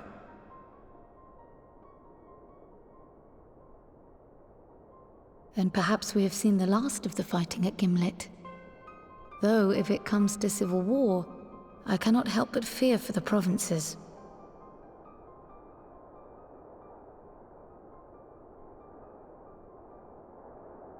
Ah, I'd nearly forgotten to ask. What became of Gaius? Did he not escape with you? That he did, but we parted ways shortly after leaving Garlemald. He claimed another threat had arisen which demanded his attention. He didn't elaborate, but the absence of some device or other in the capital gave him reason to believe they're planning something. Lest you worry, I believe he has well and truly shed the Black Wolf's pelt. Conquest is no longer his objective. We may safely leave him to his own devices. Well, it's nice to have one less foe to worry about, even if we do have a mysterious new threat to look out for instead. Speaking of which, I'll see that Riol and Al Shinobi are made aware. Though we still know next to nothing, it can't hurt to be vigilant.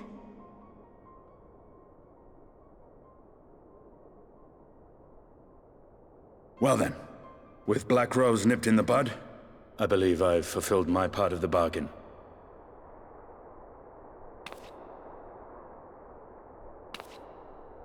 That's true, but with the Archon still slumbering away, we were hoping you might agree to stay with us for a little bit longer.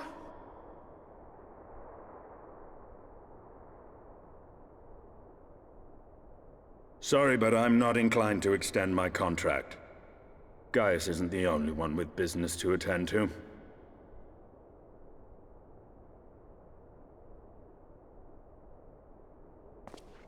Thank you for your help then, Estinian. I see why Alphino admires you so.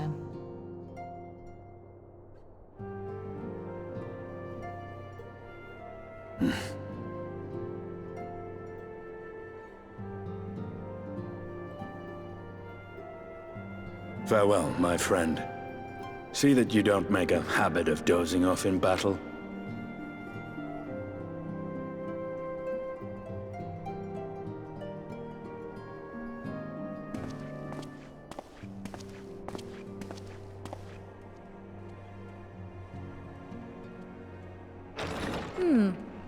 I suppose we should all be getting on then. As ever, we will see to the Archon's needs. In the meantime, why not get some rest? You've more than earned it. Go on.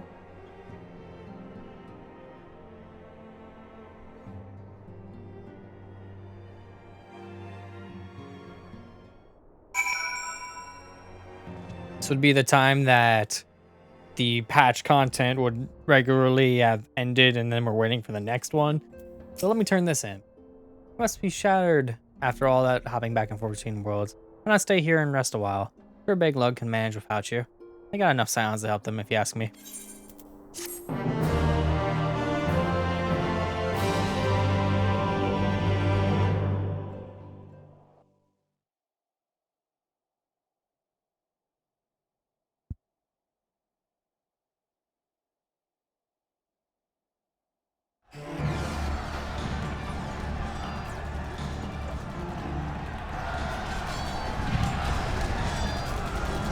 Why is there no audio again? And he's dead, so it doesn't matter.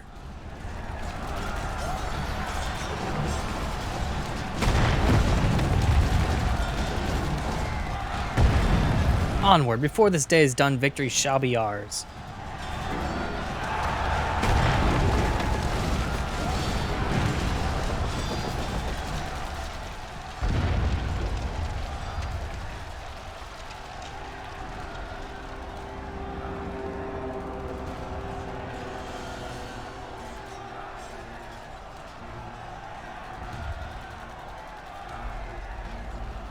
Boring, boring, boring. Do you think? I find it amusing, like dogs herding cattle to the slaughterhouse.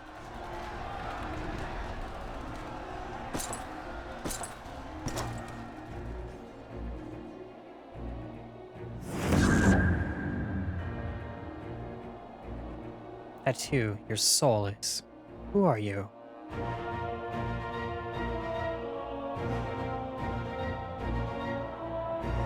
Before your majesty, I am but another dog, lost in want of a new master, a hunting dog if you wish it so. Well, I know full well the prey which you would seek next. Zodiark.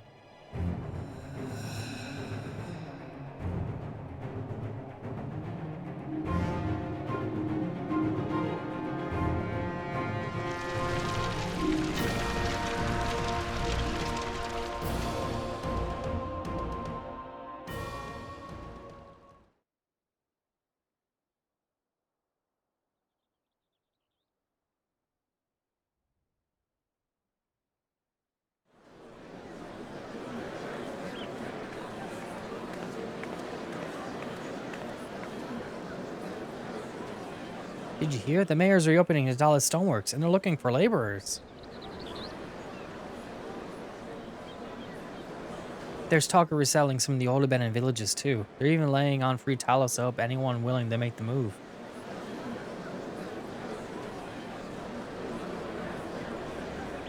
Free Talos? Ah, you best get packing. Steady work, board, and lodging? If that's not a recipe for hope, I don't know what is.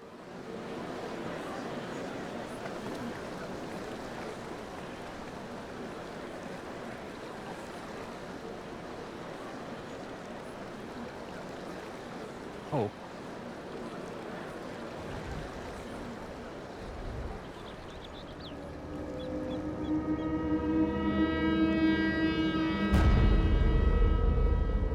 Yes, so long as I yet to live, I would see that feeble flame rekindled.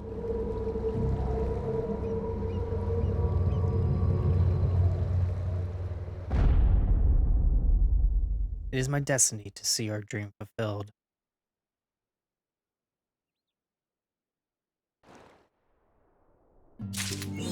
Okay. What is going on there? But with that in mind, I need to go get ready to get going for the birthday celebrations. I actually got through this patch content surprisingly well enough, and I have a little bit of time to spare. So, if you're watching on Twitch, I'd like to say thank you for watching. If you're watching on YouTube, the VOD of it uploaded there. I also like to thank you as well for sitting through this.